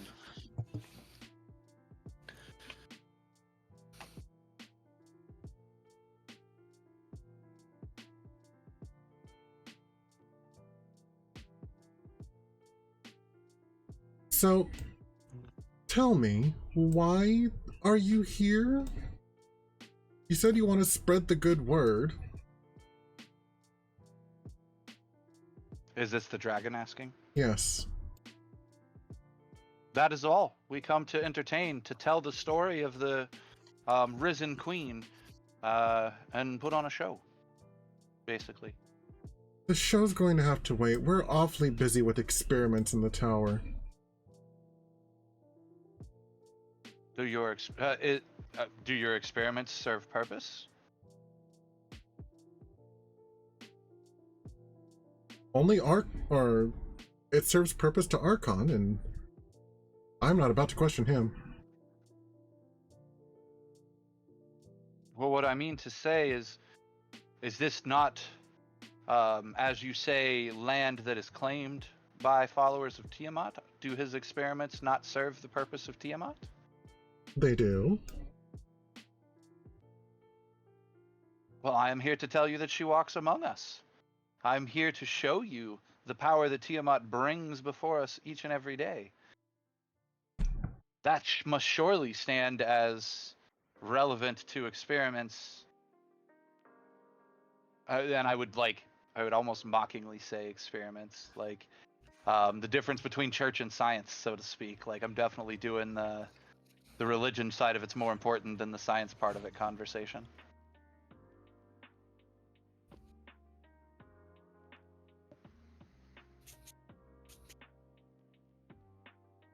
You must be new to hell. This is why, of Sort course, of, you yeah. need. No, I actually would say this is why, of course, you need to see our story to attend our show. My newness is of little relevance. We stand in the face of the movements of creation.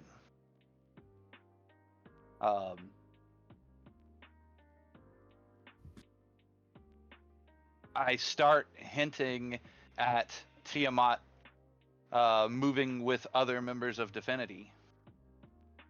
That she does not walk alone, that other members of Divinity stand with her. And implying, I don't say that Fix a god or that I'm a demigod yet, but I imply that there's like a whole pantheon of things to contend with here. Emergent gods.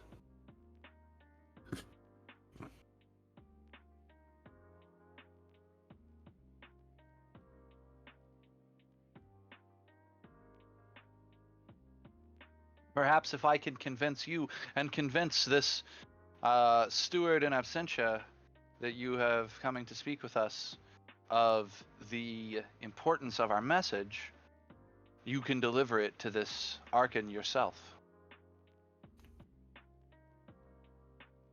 For if it is as important as I claim it is, surely it's something he'll want to understand, if he truly serves the Mother of Creation. She looks offended by that comment.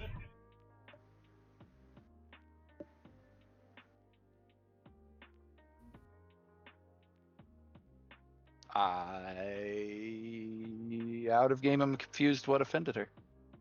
So I If he look just really as is a confused. servant of Tiamat, you're questioning his loyalty, and thus hers.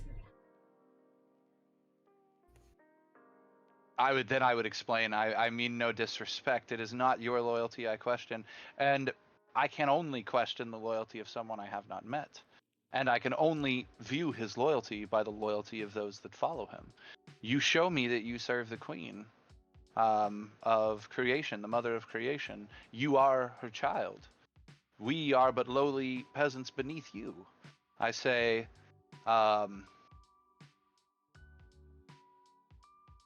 so it's simply a matter of showing faith to hear her story. I sort of gaslight the conversation so that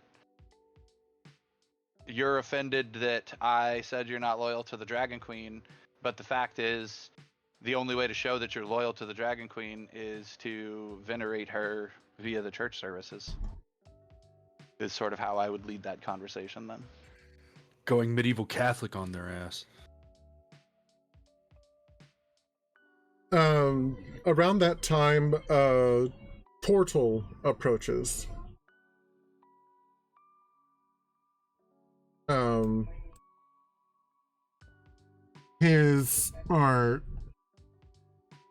His shell is blacked and spike. Carved into his shell are runes that spell out prayers to Tiamat.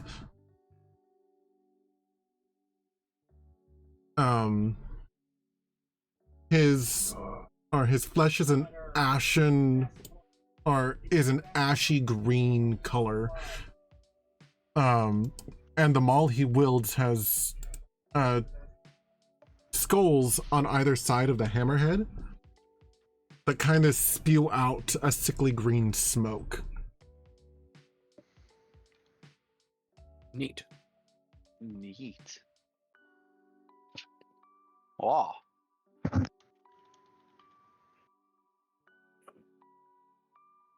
Fan. Yeah, I basically talked to this guy like we do Brother Silence, and I'm trying to convince him just the same that we want to put on a show of our religion. But the whole point out of game is I'm setting up like a spy moment. They've said Arkhan isn't here. We came to get information about Arkhan. So if we can set up like some sort of festivities in honor of Tiamat, we can use that time to discuss with this turtle and try to get information. Kroll, you slow bastard, finally made it here. I tire of these performers. Let me know if you decide you want them dealt with. And the dragon flies up and goes away.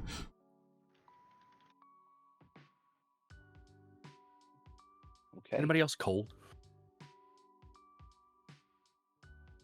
Do you say that in game? Yeah. What the fur is for, old friend. I'm not wearing any right now. That sounds like a you problem. It is. Kroll just kind of shrugs at Obatala as she flies away before turning back to you. I've never seen her react like that. You must have really done a number on her. We speak only the truth of Tiamat. Oh? And what truth is this? Out of game, I don't really necessarily want to like repeat all of the events that have led to it, but like That's fair. We're preaching the gospel. Yeah, in game preaching the gospel, and ultimately, I want to show how the Obsidian Dragon is Tiamat. That they're not separate entities, and that worshiping the Obsidian Dragon is worshiping Tiamat. Much like when we talked to Brother Silence. And basically try to use the worship of Tiamat to get in their good graces, so that we can get information on Arkhan.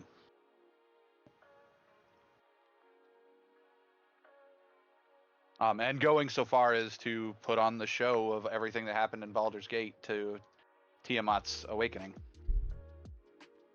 The sign as she appeared above the water, and then her church that was crafted in the lake, and all of that stuff. Even though the church that was crafted in the lake is not a church to Tiamat, it's actually a church to another god. But it has references to Fick and Tiamat, and my character as a sort of herald in that whole conversation and in the artwork and stuff on the church. So it's arguably a church to Tiamat. It's all in how you look at it. 3 very, very powerful beings appeared there at the same time, basically. So That it's just a church of power. what you speak of actually sounds very familiar to that, very familiar to what that elf was saying earlier. The elf? Yes. I believe that she said her name was Edrelth. She was, she's an elf that clearly wasn't dead, but she looked like she had burn marks, all across her body. Yet she danced with fire.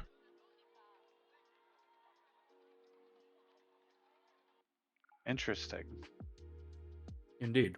She also spoke of, the obsidian dragon, said she was a cohort of hers.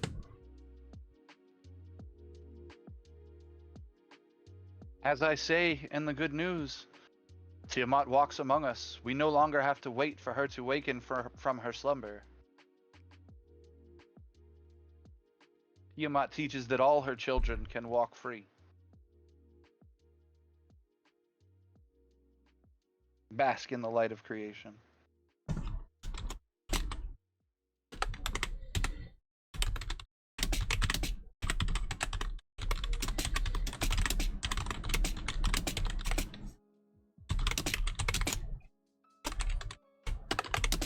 Do I need to roll persuasion to try and convert him? Yeah. I'll guide you. Girk, now is one of the time as part of the performance to give me bardic inspiration. Done.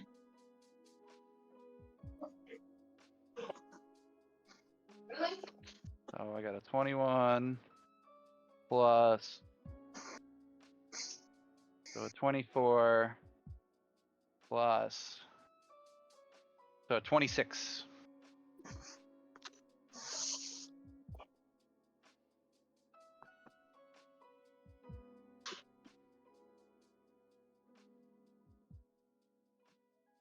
Okay. He looks at least interested in hearing you out.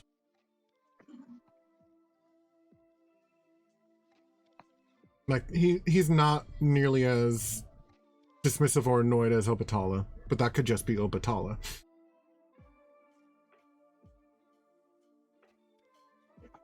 Truthfully, she didn't even leave for the tower. She just went over to the camp and is basically just watching from afar. So basically, are we able to set, like, putting on our show then? Yes. So that somebody can roll their investigates and whatnot to get clues? Yes. Huzzah. I would like to first start off by telling us about this place that we're at.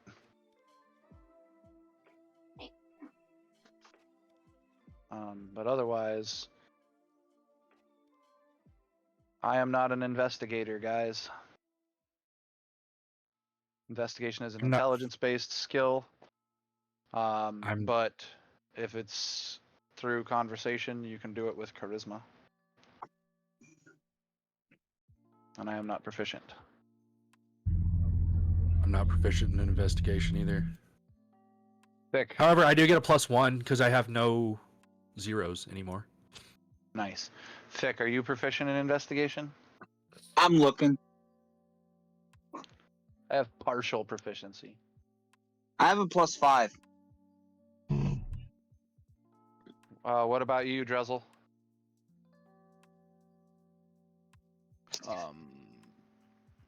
You said investigation? No.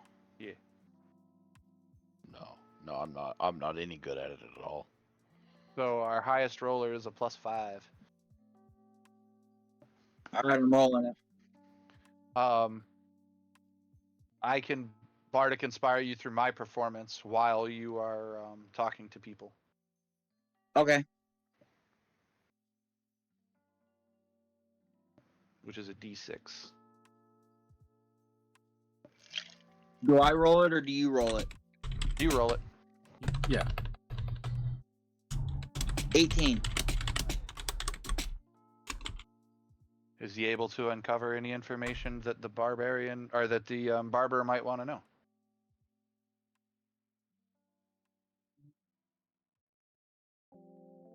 One moment.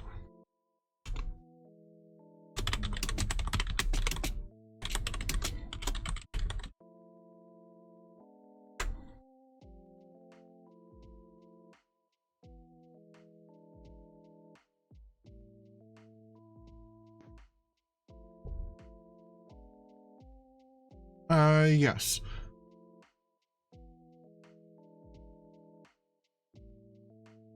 So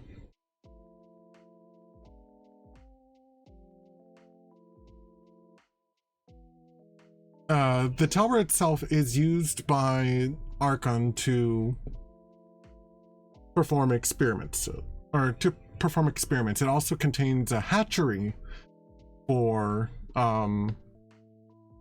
dragons. Oh, good. So Uh, there's probably more than just her here. yep. And there's also morgues. Morgues. Yeah, I would figure that. There's a lot of undead. Yeah.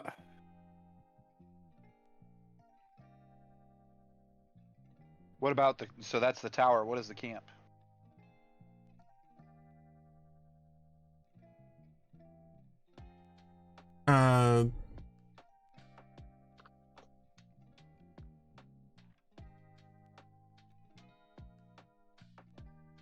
The camp is used for visitors. Arkhan doesn't let anyone into the tower, except for his mindless undead and those specified by him. Specifically, Kroll Obatala, or any of the other dragons that were born there.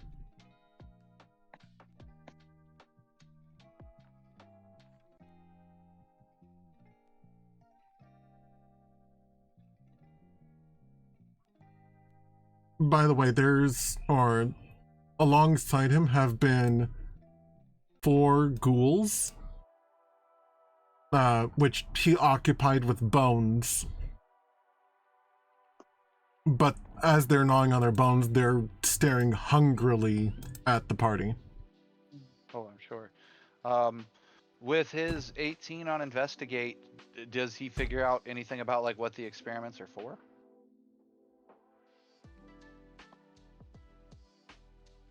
Honestly, the book doesn't specify, so I'll say no.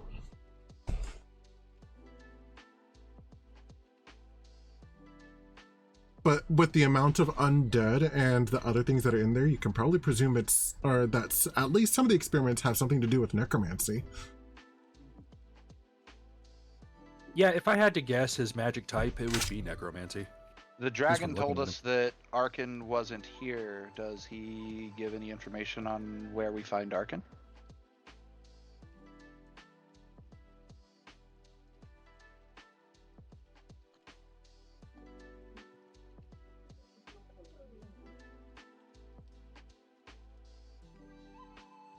He'll probably be back, or he'll be back eventually, but right now he's actually at a monument that's dedicated to Tiamat.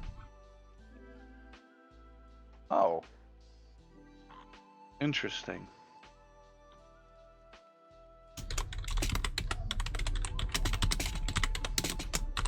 Guys, should I try to convince him to take us to Arkhan? That's the goal. Yeah. Or should... Well, the goal was to get information. Oh. All we've got is that they're doing necromantic experiments. Is that enough information? I would ask telepathically.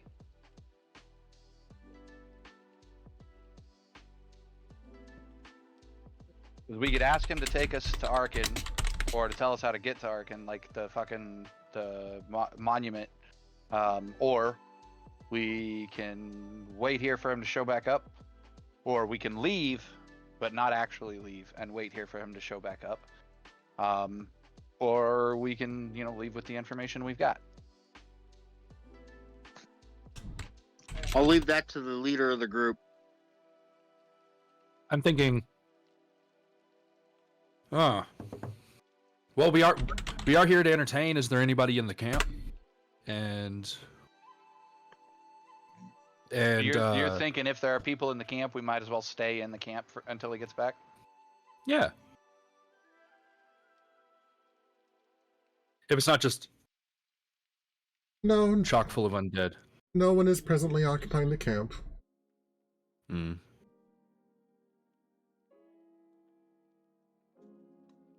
I personally don't know if I want to camp among all the undead. They're barely controlled. there might be less in the morning if we do. Yeah. What morning? Yeah. My votes are have him tell us where the monument is, or leave and like stealthily camp and wait for him to get back. My second option was going to be to ask him to tell us where the monument is.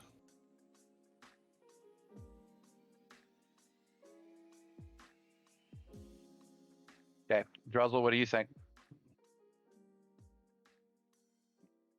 Monument sounds good. Rolling persuasion to convince him to tell us about the monument. A Ouch. 15. You say ouch. I got a 15 on it, man. Right.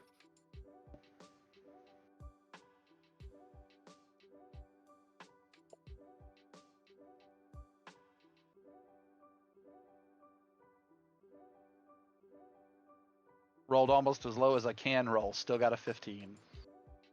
It's pretty important that he's not disturbed.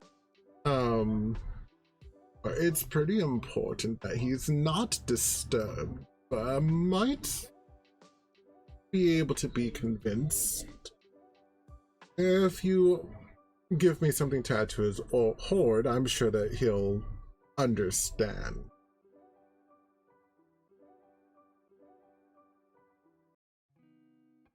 Something to add to his hoard. I don't know what we could give him that would be good for his hoard. It's a pipe bomb! That doesn't sound good.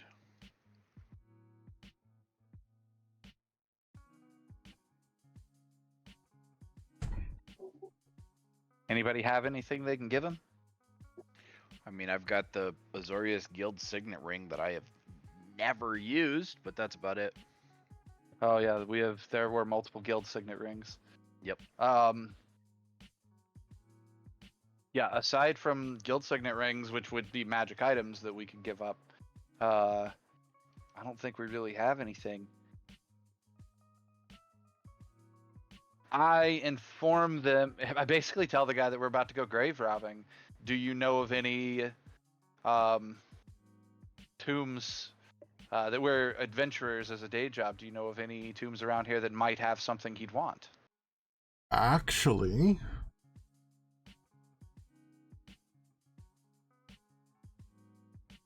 there might... You said tomb raiding. There is a grave that... there's a grave that belongs to someone named Another fetch quest. Uldrak. He was buried with an orb of dragon kind. If you bring it to me, I could show you where Arkhan is.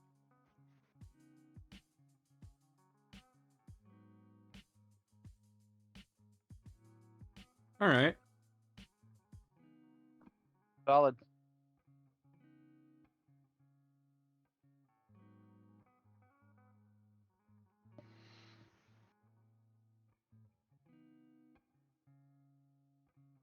I would look at Crickendalt and ask Crickendalt if he is,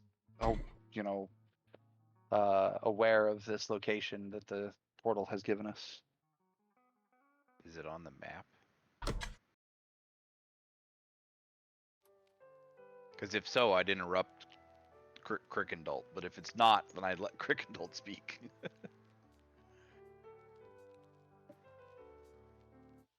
Wait, did he say Uldrak?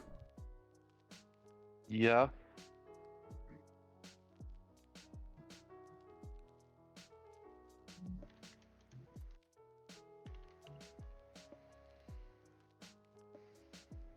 Uldrak was a Titan. Oh, good.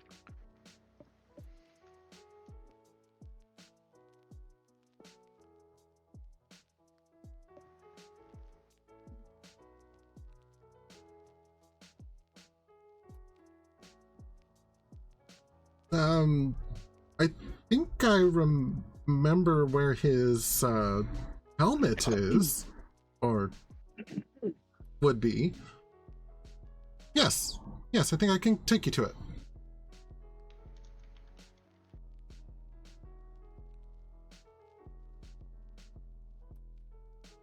Well, if the party's down, I think we figured out our new fetch quest. I think so. Works for me.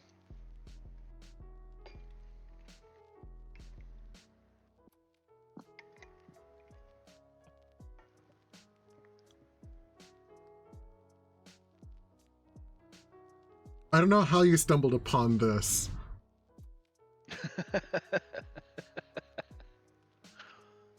I'm more curious what the orb does and if we're actually gonna bring it back or not. Yeah, it depends on the orb. I'm still half tempted to wreck this place and beat everything here because levels. Hey, we can always do that after we get the orb and decide not to return it. Yeah. We can come with the pretense of bringing the orb and then destroy everything. The orb may be like the Ark of the Covenant and just kill everything in sight. I mean, it might do that too. I doubt it, but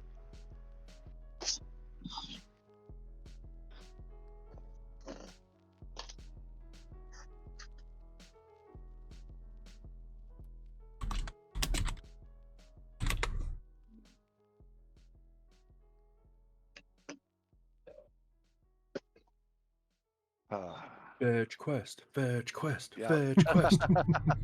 I mean, it is 8 o'clock my time. We usually stop within the next hour. Deciding to go on the fetch quest is a good place to stop, or it's a good place to bio before we go on our fetch quest. What do you guys want to do?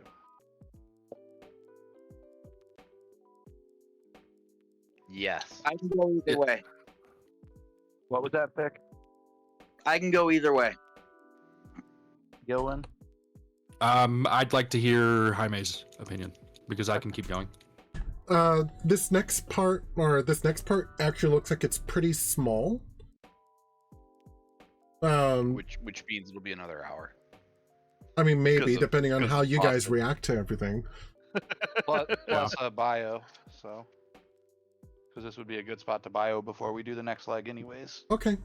Well, we can bio, do this next leg, and then call it. Sure. Okay. Groovy. Alright, we'll see y'all in just a tick then. Yep. All right.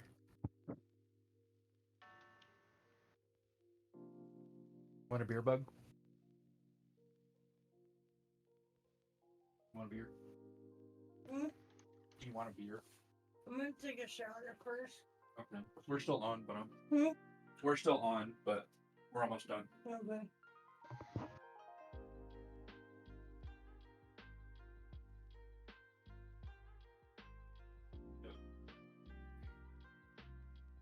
Feel better? I think so. Yeah, you can actually hurt yourself with too much oxygen. I'm sorry. You can actually hurt yourself with too much oxygen. I know the inside of my nose has been. That's not breathing assistance when you're out of breath. You shouldn't really turn it up or down. You should Yeah. force air into your I turn lungs. this way. You don't pressure wise. You don't turn it. Yeah, I can't feel it. But either way, well, I think that's why you end up turning it up because your hose gets kinked or a hole in it somewhere. I don't want man. I got a new. I should get off of it. Slowly turn it down till there's nothing. Yeah, that's how you do it.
I'm here if anyone else is. I never left. I was gonna say I never leave either. Fair enough.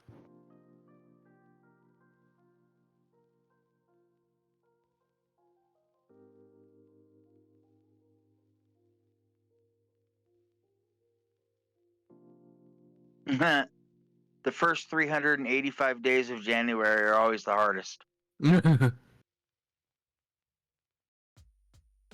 It's weird how January feels longer. And December felt like it went by in a blink.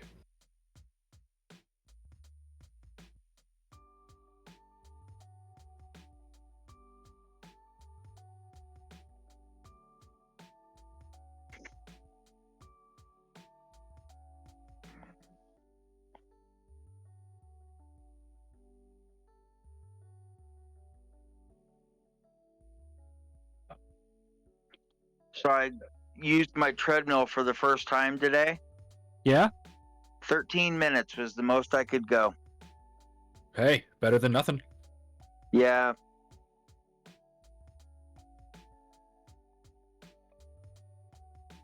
How fast? 2 miles an hour.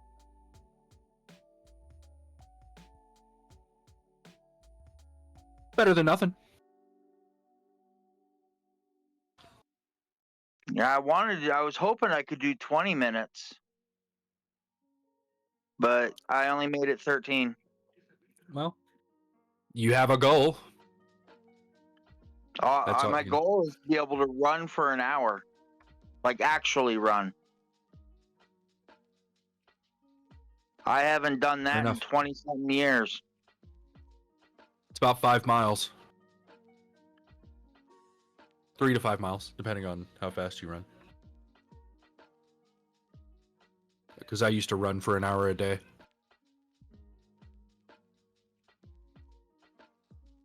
I haven't run like that since I was in high school. That's how I lost all my weight, and then gained it all back. Freshman in high school, actually. Yeah. Yeah. I'm back, When Jack. I was in football, and I was able to keep up with the long distance, the cross country runners. Okay.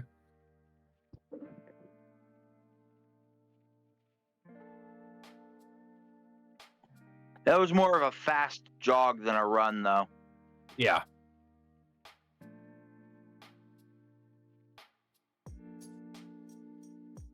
Is everybody back? Yep. I am. Is Jaime back? I think he's the only one that is not. Okay. Guys, I'm gonna be honest. I think we could have taken that place. Doesn't mean we should. I think we could have. We could have also just added a shitload to our army. Yeah, that's the goal, is to make allies. Yeah. I'm back. Like Welcome back. an undead horde and some nefarious magic users and maybe a dragon or 2 or 4. Yeah, but that said, my goal is to make them not nefarious. They must walk in the light of creation. Fair. Thing is that like God of Destruction Tiamat doesn't have a problem with undead. I don't know what God of Life, God of Creation Tiamat, how she would feel about undead. That's not a discussion I've happened upon having with her. Well, Now, one of her cohorts were here earlier delivering a message, but that doesn't mean that the message was heard. this is true.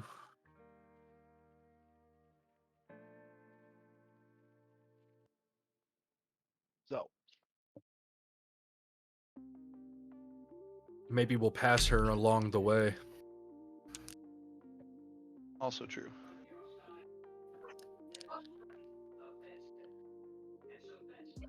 But either way, we are headed to Uldrek's. To Uldrek.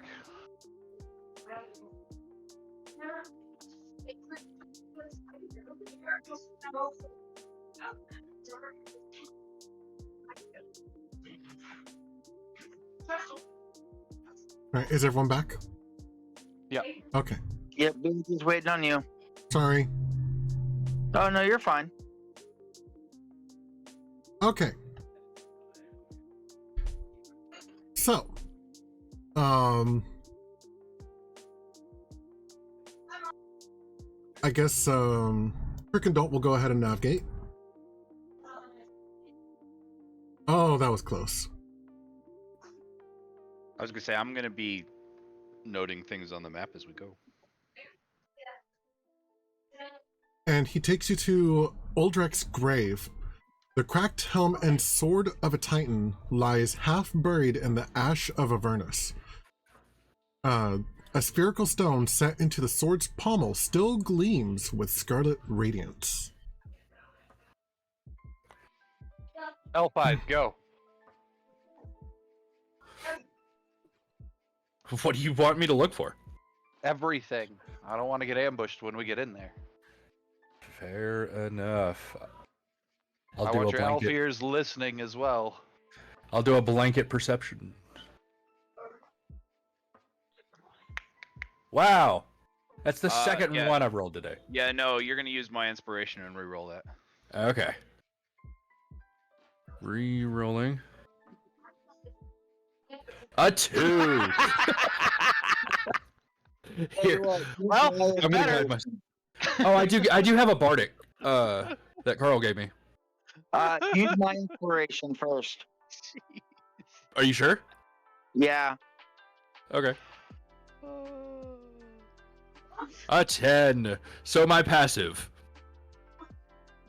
Here, I'll guide myself. Just so I can get one more. 24. Oh my goodness. Use the bardic inspiration I gave you. What is it? A d6. A d6. There you go. 29. Yeah.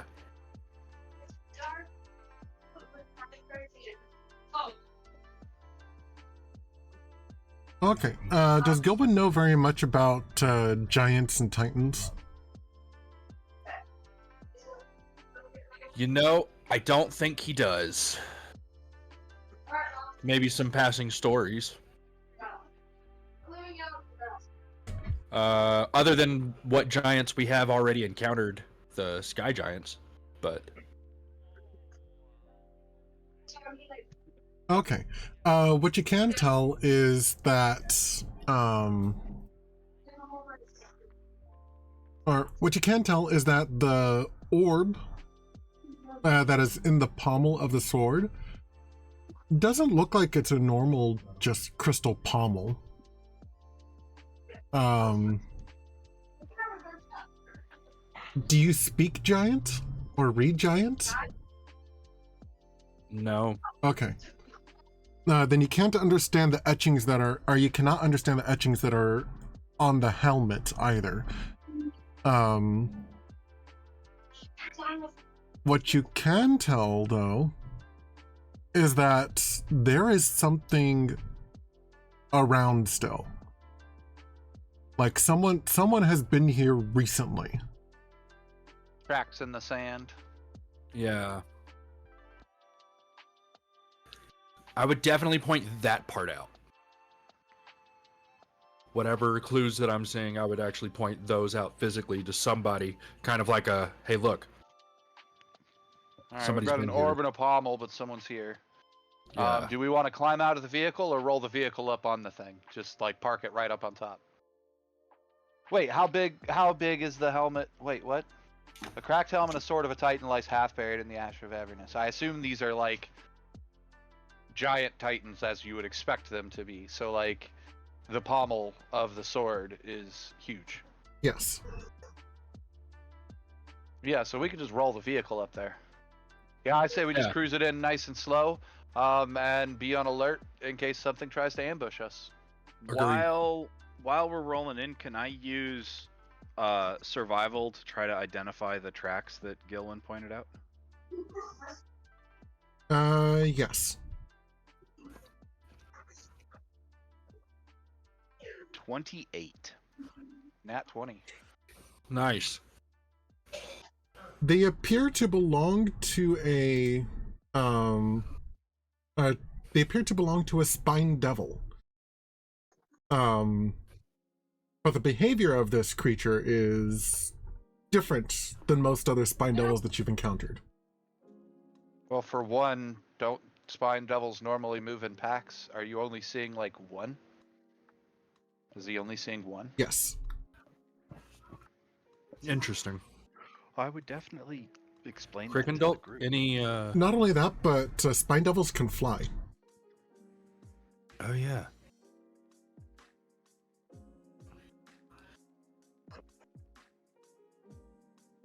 Well, Maybe keep an eye on the Crickendalt. skies.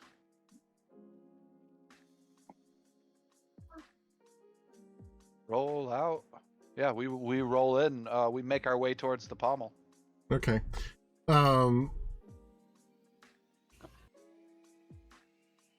the way that the sword is, it's kind of at an angle, like half buried in the sand, and it is actually wide enough and large enough for the vehicle to ride on the blade itself. Wow. Okay.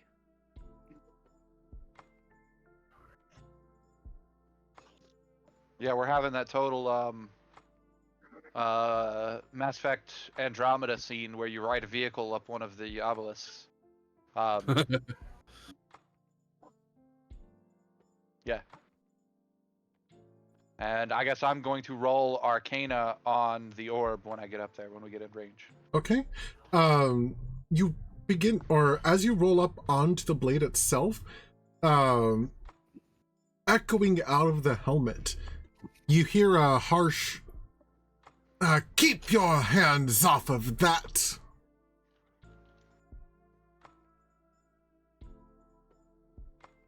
As a spine devil just kind of bounds out of the helm. There he is. I turn and look at him and I go, I mean no disrespect, but I have need of it. Here it serves nothing but a ruin. You can't have it. It's mine. I need it. And who are you to claim it? I ask, and I apologize if my voice sounds kind of like harsh, but in game, Boston's is kindly when he asks this. Like it's a total like, well, who the heck are you? No, I get it. In his diplomatic way. I'm Uldrak. You did what now? I am Uldrak. I'm gonna roll an insight to see if I believe him, because Uldrak is a freaking titan, and this guy is a spine devil. I have a 10. You can't tell whether he's lying or not, but that would be a very weird thing to lie about. Yeah, it's a weird thing. I actually say that in game. That's a weird thing to lie about, but that helmet seems like it's a little big for you, buddy. I know. It's because I was cursed. Cursed. I look at everyone in the party and I say, don't touch the orb. If he's cursed, it's very possible the orb is cursed. Magic items carry curses. It has nothing to do with the orb. The orb is going to free me from the curse. Oh. Well, first off, how did you get cursed? We see, it's a long, dramatic story. I quested bravely into the 9 hells to win glory for my god, Surtur.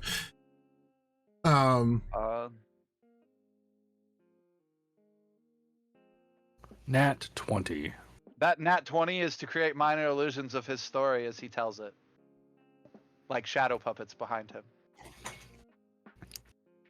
For you see, I quested into the 9 hells to slay the dragon goddess Tiamat.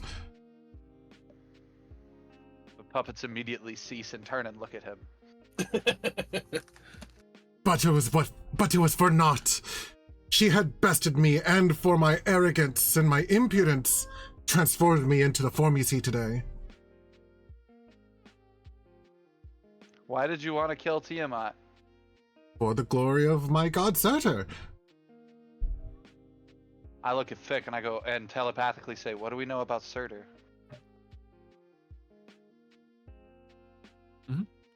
If it's anything like the Norse mythology, he's the one that kills Asgard. Roll. I'm not at my computer. Oh, he needs to roll religion, and he has his book for advantage. How close is the Spine Devil currently? It's expensive. He is on the ground. Or he's on the ground, you're at an angle, so he's like 30 feet below you. Cool. I'm gonna trigger Eldritch Sight. I want to see if I can. Doesn't that just detect magic at will? Yeah, but I want to see if I can essentially see traces of this supposed curse on him, because it would be active magic, theoretically. Okay, and At least in my dwarf's mind, it's active magic. Whether that's actually true or not, we'll find out. if I heard correctly, Fick needs me to roll for him? Roll religion with advantage for him because of his religion book, and I have pulled up Surtur 5e. So if he rolls well, Okay.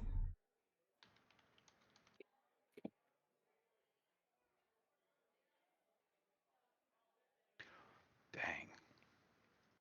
I'd say that's pretty Surtur, good. I don't know how much of this you share with us, Girk, but Surtur, also seen as Surtr as opposed to Surtur, is worshipped as the giant god of the fire giants. He looked like an immensely large fire giant with crackling flames in place of hair and eyebrows. His signature weapon was a great sword wreathed in flame that was 15 foot in length, and he's known to wear iron armor that was incredibly hot. Surtur ruled Muspelheim in the World Tree cosmology, the ever-burning realm of the neutral plane of Jotunheim, and was connected to the portal, or by a portal to the elemental plane of fire. In the Great Will cosmology, he is located in the fiery layer of Isgard, the layer also called Muspelheim, named for Surtur's realm. In addition, Surtur shared the realm of Jotunheim on the layer of Isgard with Thrym, where the Lord of the Fire Giants resided in the ancient Hall of Merrick. So he is very similar to the Norse god. You just take out the Norse villain, just take out Ragnarok as being part of the lore. Right. I'd share that all. No. I believe that we use the Great Wheel cosmology here.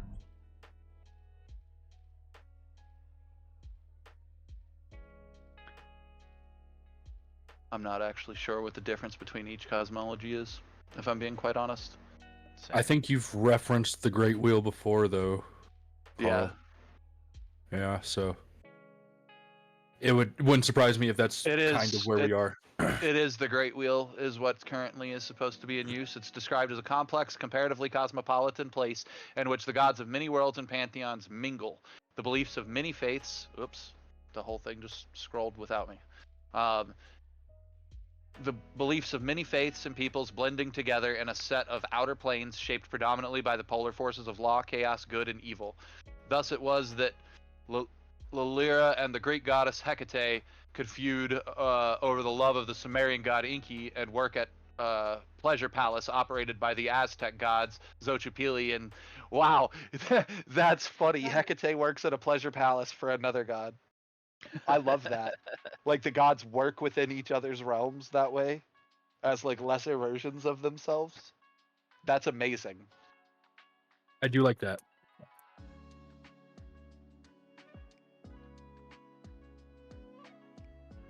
So basically, anyone, if you believe in a god in the Forgotten Realms, which to not believe in God would be the equivalent of being a flat earther, because you know the gods exist in the Forgotten Realms. But to believe Probably in met a any, few. right? To believe in any one of the gods is to believe that all of the gods exist somewhere.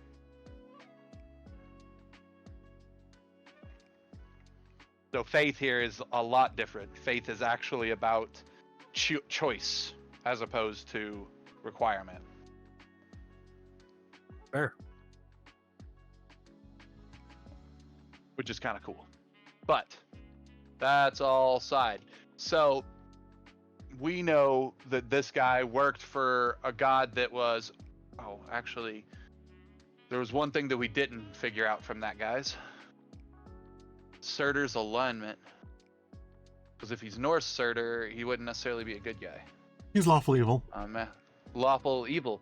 So this is a titan of an evil being. So they're both evil.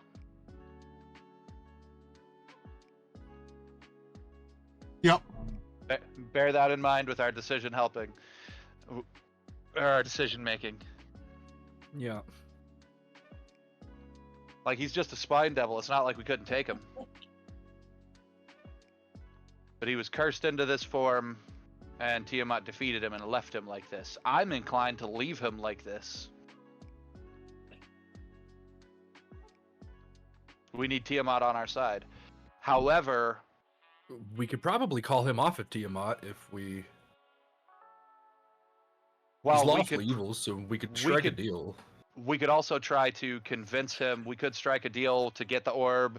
He needs the orb to somehow save his life. That's great. But what I was going to say is we might even be able to convert him away from Surtur, who has abandoned him, and bring him to the side of the obsidian dragon that brings him salvation, as opposed to the Tiamat who left him like this. It was all... Yeah. It's a chrysalis before you come to your final form, serving the obsidian. The road to Damascus, so to speak. Just like Tiamat is now turning into something else. He could turn into something else as well if he chooses to come to side with her.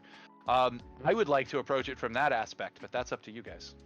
I like that. I like this weird, non-violent trip through hell that we're having. I'm still curious what my detect magic says about The curse.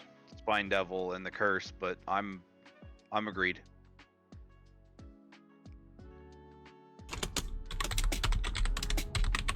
If anything, it's entirely possible that. Okay.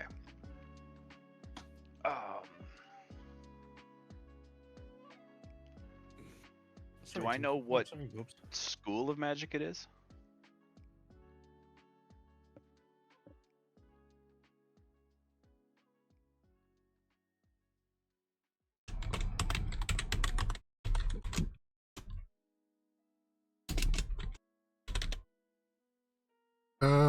I would have to look that up.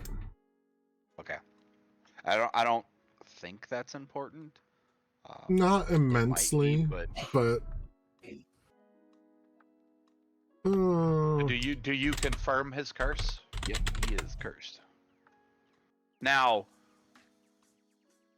whether or not he's actually Uldrak cursed to be a spine devil, or he's just a spine devil that's cursed to think he's Uldrak, I don't know.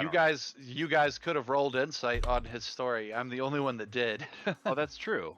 Can I, with that information that he is cursed, can I roll insight? Yes. With the information, do I get advantage or anything else? I'll give you an advantage.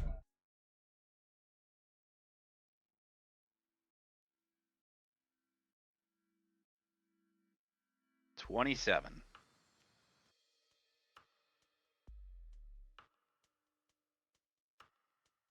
Yeah, he was Surtur. Or not Surtur, but he was Uldrak.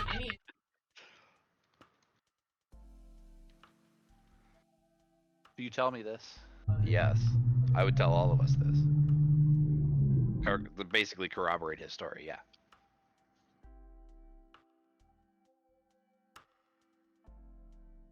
Guide me, I say telepathically to Gillen. I got you. I am going to try to convert him away from Surtur, who has abandoned him, towards the forgiveness of the obsidian dragon. A mother that forgives and not punishes. Oh my god, the obsidian dragon is just New Testament Tiamat.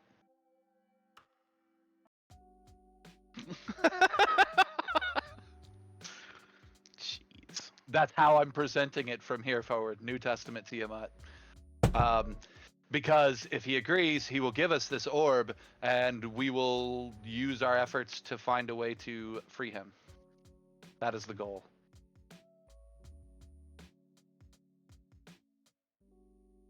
And I got a 21. I'm going to go ahead and burn that D4, which rolled outside of the box. 22.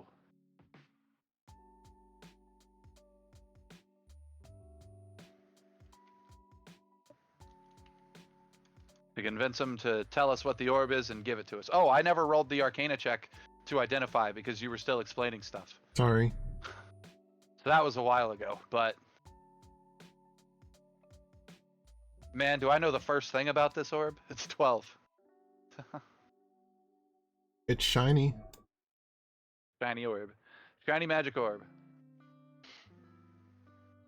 So you're trying to convince him to give us the orb and come with us? No, if he gives us the orb, we will find a way to restore him. But the goal is, like, we're only going to restore him still comes down to if he's converted, which was the goal. Like, he's got to say, like, I am converting to the side of Tiamat. Otherwise, we can just kill him and take it. He's a spine devil. We've killed plenty of them. You're asking a giant to worship a dragon?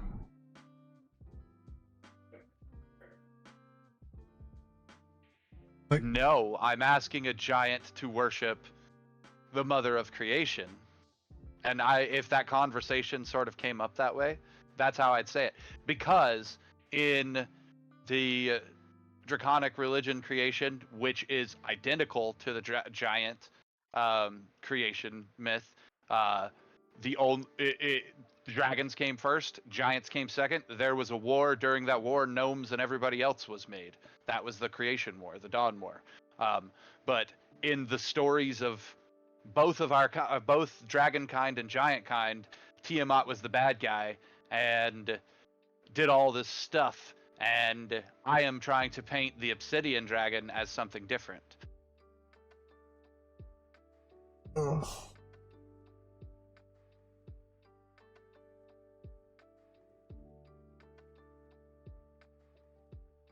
Not a destroyer, but a creator.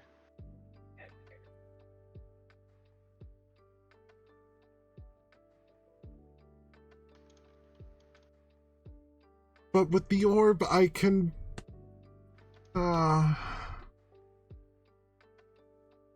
With the orb, I could bargain with Arkhan to get what I need to break my curse.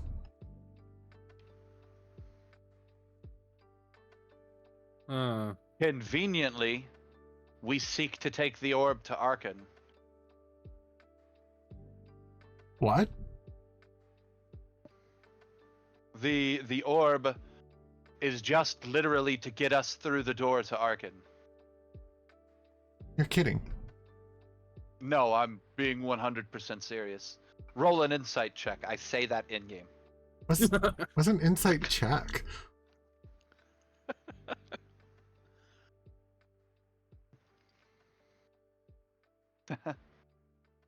Oh my god, you're not lying. By We don't have a Surtur's reason to. beard. I speak the truth of Tiamat. Then I'll let you have it on one condition.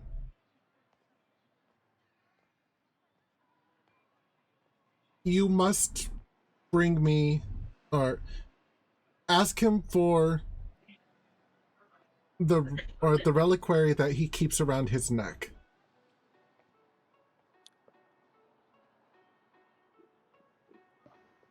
In order for me to break the curse, I need to spill the blood of Tiamat on the ground of Avernus, and if I do so, then I can regain my original form.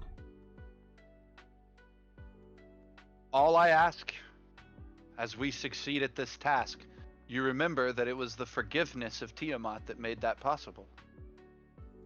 I will no longer harry Tiamat or any of her followers. That felt weird to say.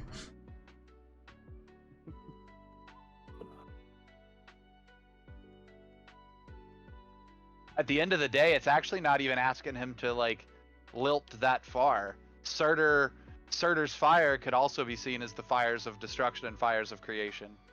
So like,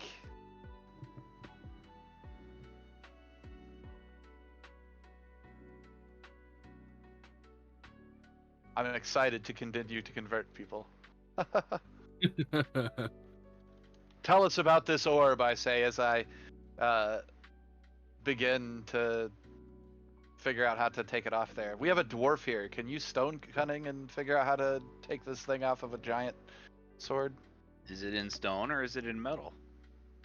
It's in metal. Probably metal. Then no. Can you? I mean, smithing? I could try, but I can't use stone cutting. It's in the pommel of a sword. It's considered a magic item. I can actually use Arcana as much as someone can use Smith's tools. So I actually don't know how to use Smith's tools. you're a bad dwarf.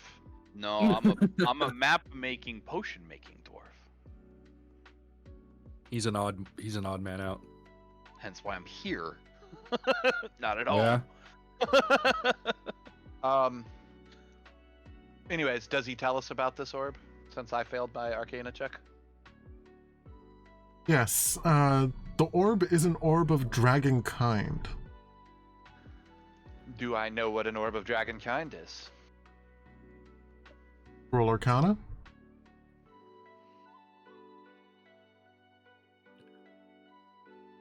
$18. 18.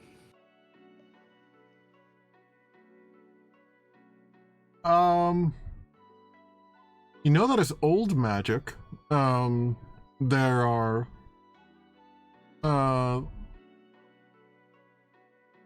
let's see. Quick interruption. Okay. Does anybody else feel that this is currently the story of the Dungeons and Dragons movie with the staffs of dragonkind? I think that's exactly what the orbs are out of game. I do believe that there are 5 orbs, one for each color, but I don't know that they control them individually by color, the way the movie did. Oh, I'm glad I'm not the only one. Well, there are 5 orbs. Cool.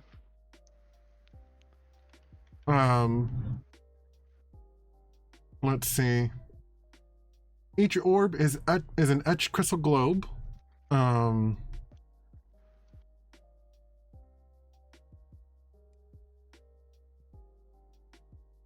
Let's see.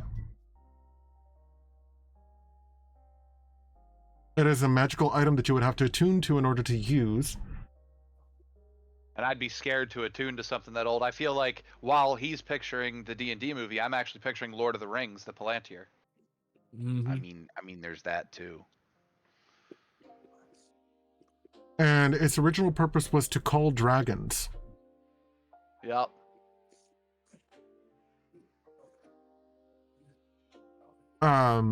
It has a radius of 40 miles if you use it to or if you use it for its intended purpose. The calling dragons purpose? Yes. Ooh. I'm not sure this is something that we should hand over. I am certain it's not something we should hand over. Boston is currently in his head thinking, I wonder if we can beat Arkhan. Just beat him. Get led to where he is, away from his army, and just beat him. Yeah, that's kind of where Druzzl's head's at too. At the same time, they worship Tiamat. We're kind of allies of Tiamat, and we're still trying to build favors and stuff everywhere. We can leave him alive and give it to him if we can have reason that we should trust him, like he owes us favors or something, or we could successfully convert him. But right now, as far as Boston's concerned, it's not off the chopping block to just take this thing out of play. We could But give I it to will- the Obsidian Tiamat. I will tell, and that's the plan, I think, is beat Arkhan, give it to the Obsidian Tiamat. But first, we have to try to convince Arkhan to join us. I'm sure the game expects him to be a bad guy. I would like to try to convince him to join us. He worships the same god I do. I'm okay with this. I do not want to touch the orb. Though I have to admit I am gonna probably, if we have an hour of, our drive to go back, I'm probably gonna try to attune to it.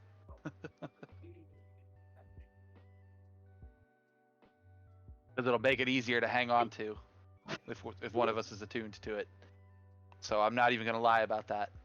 I wrap a cloth around the whole thing, and does it come out, or do I need to roll like an Arcana check, or does he tell us how to remove it? He tells you how to remove it. Sweet. Yeah, I pop it out. How big is it? Because I'm picturing it on the pommel of his sword, and that could be anything from the size of a boulder in Indiana Jones down to, it's a decoration in the pommel, so it's a tiny gemstone. Also, magic items can resize when you grab them, so how big is this thing? So it starts out as a meter wide orb. Damn. Okay. But when it pops out, it shrinks down to about 10 inches. Oof.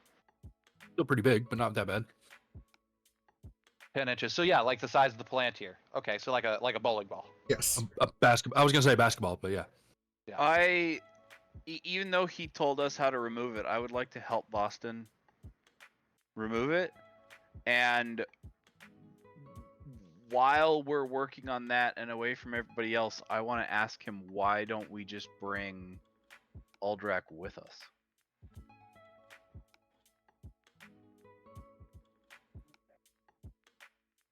I don't have a problem with that, but if he decides to side with Arkhan, then we'll have to fight him too. But he also just told us that he needs the reliquary around Arkhan's neck. But if we risk breaking that artifact as we try to take it from him. Fair. So we run the risk of upsetting the Spine Devil. Also, let's be real, he's a Spine Devil. Don't we already have one with us? Out of Not game. Don't we already we have a bearded devil. The bearded devil okay. is higher up the tier. Bearded devils command little squads of Spine Devils. And I don't even like taking the bearded devil into battle. Mostly because you like him. I do like him, and I don't want him to get squished. He's our buddy. And Okay. we've reached a point where we're fighting things that are way higher CR than him. Yeah. Yeah. We're at a point, if I remember correctly, where one of us can take out a Spine Devil in one shot. Probably. I don't remember what their hit points are, but I think we could. I think we I'm did it pretty to sure a I've bearded done devil. it. Yeah, I was gonna say I think one of us at least has done it to a bearded devil. Yeah. So, yeah, he's more than welcome to come with us, but then we will have to protect him. Okay, I was only curious because it might. I'm asking you. Like, when I say that, it's a question. Like, you decide.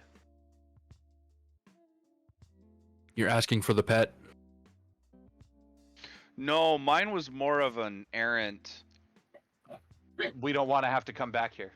Yeah, well, that Yeah. and with Crickendolt, we seem to be accruing allies. Oh shoot. There's a movie or a TV show or something where they're basically like, oh great, not another. Yeah. I don't remember the exact quote, but it's kind of along the same lines, where Yeah. like I feel that we're acquiring these people, so it's kind of a. It's not a. We built a caravan to get here, so time to build a new caravan since we're here. Kind Yeah. of, yeah. But it's also like a I'm confused why you didn't offer to bring him with us. That's Yeah. where the question stems from. In game, I leave it Yeah. like I say. It's entirely up to you. I'm curious how you will handle that. I don't even like you and I are separate. Normally, I look at Gilwyn to make the final decision. I'm asking you what you would make as a final decision here.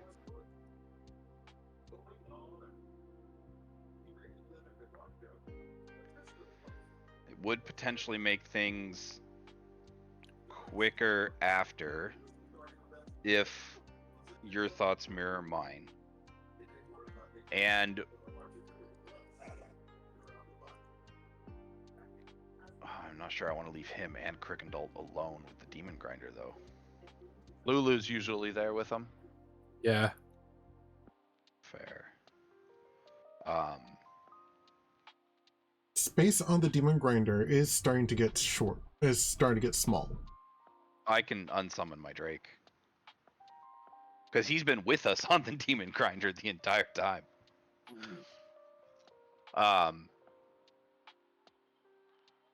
Wait, are you telling us we may need to pick up a second one?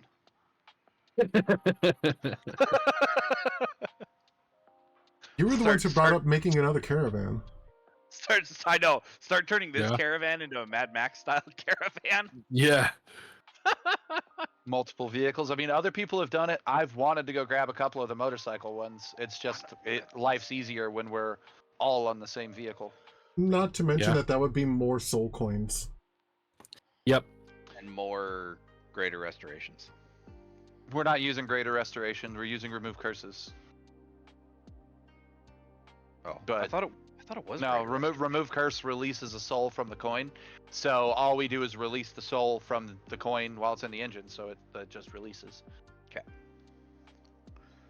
And that's a third level spell slot, and I get 2 third level spell slots an hour if I want. I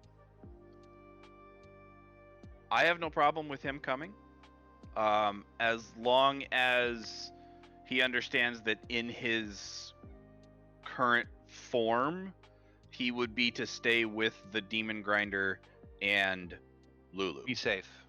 Yeah. Ask him. You would ask a great warrior of my caliber to stand behind? No, we asked you to stay safe.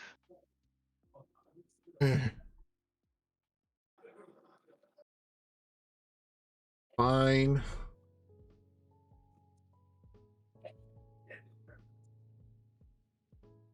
And the Neat. menagerie grows again. I need to write Uldrak down in my notes that we have Uldrak the Spine Devil with us. Soon to be Titan. We have a lot of potential. That's the thing. All of the people that we have alliances with are potential powerhouses. Yeah.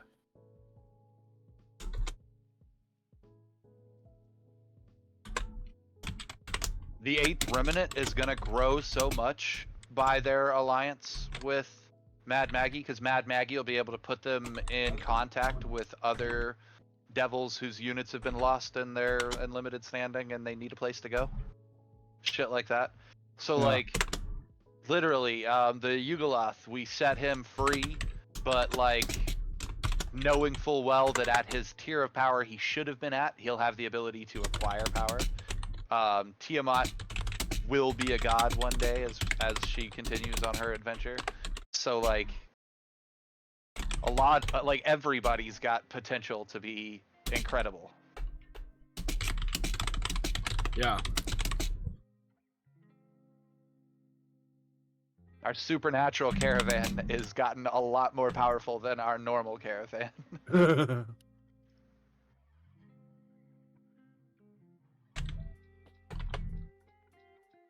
Before we climb in our vehicle and take off, everybody's loading up on the vehicle. I use minor illusion to spray paint the arc on the side of this.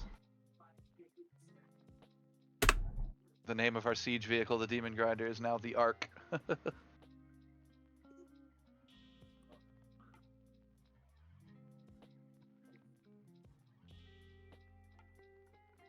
Like ARK?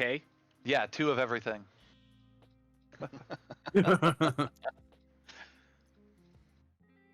That's the like me being a smartass as the scene closes and we head back towards Arkhan's tower. Okay. So you have the Orb of Dragonkind in your possession, as well as Uldrak, the Spine Devil previously known as a Titan.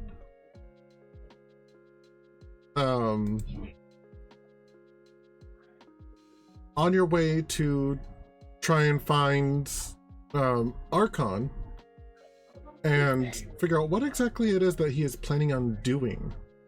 Because it appears that his machinations run deep. But I guess we'll find out next time on Dungeons and Dragons. Excellent. Did we level? No.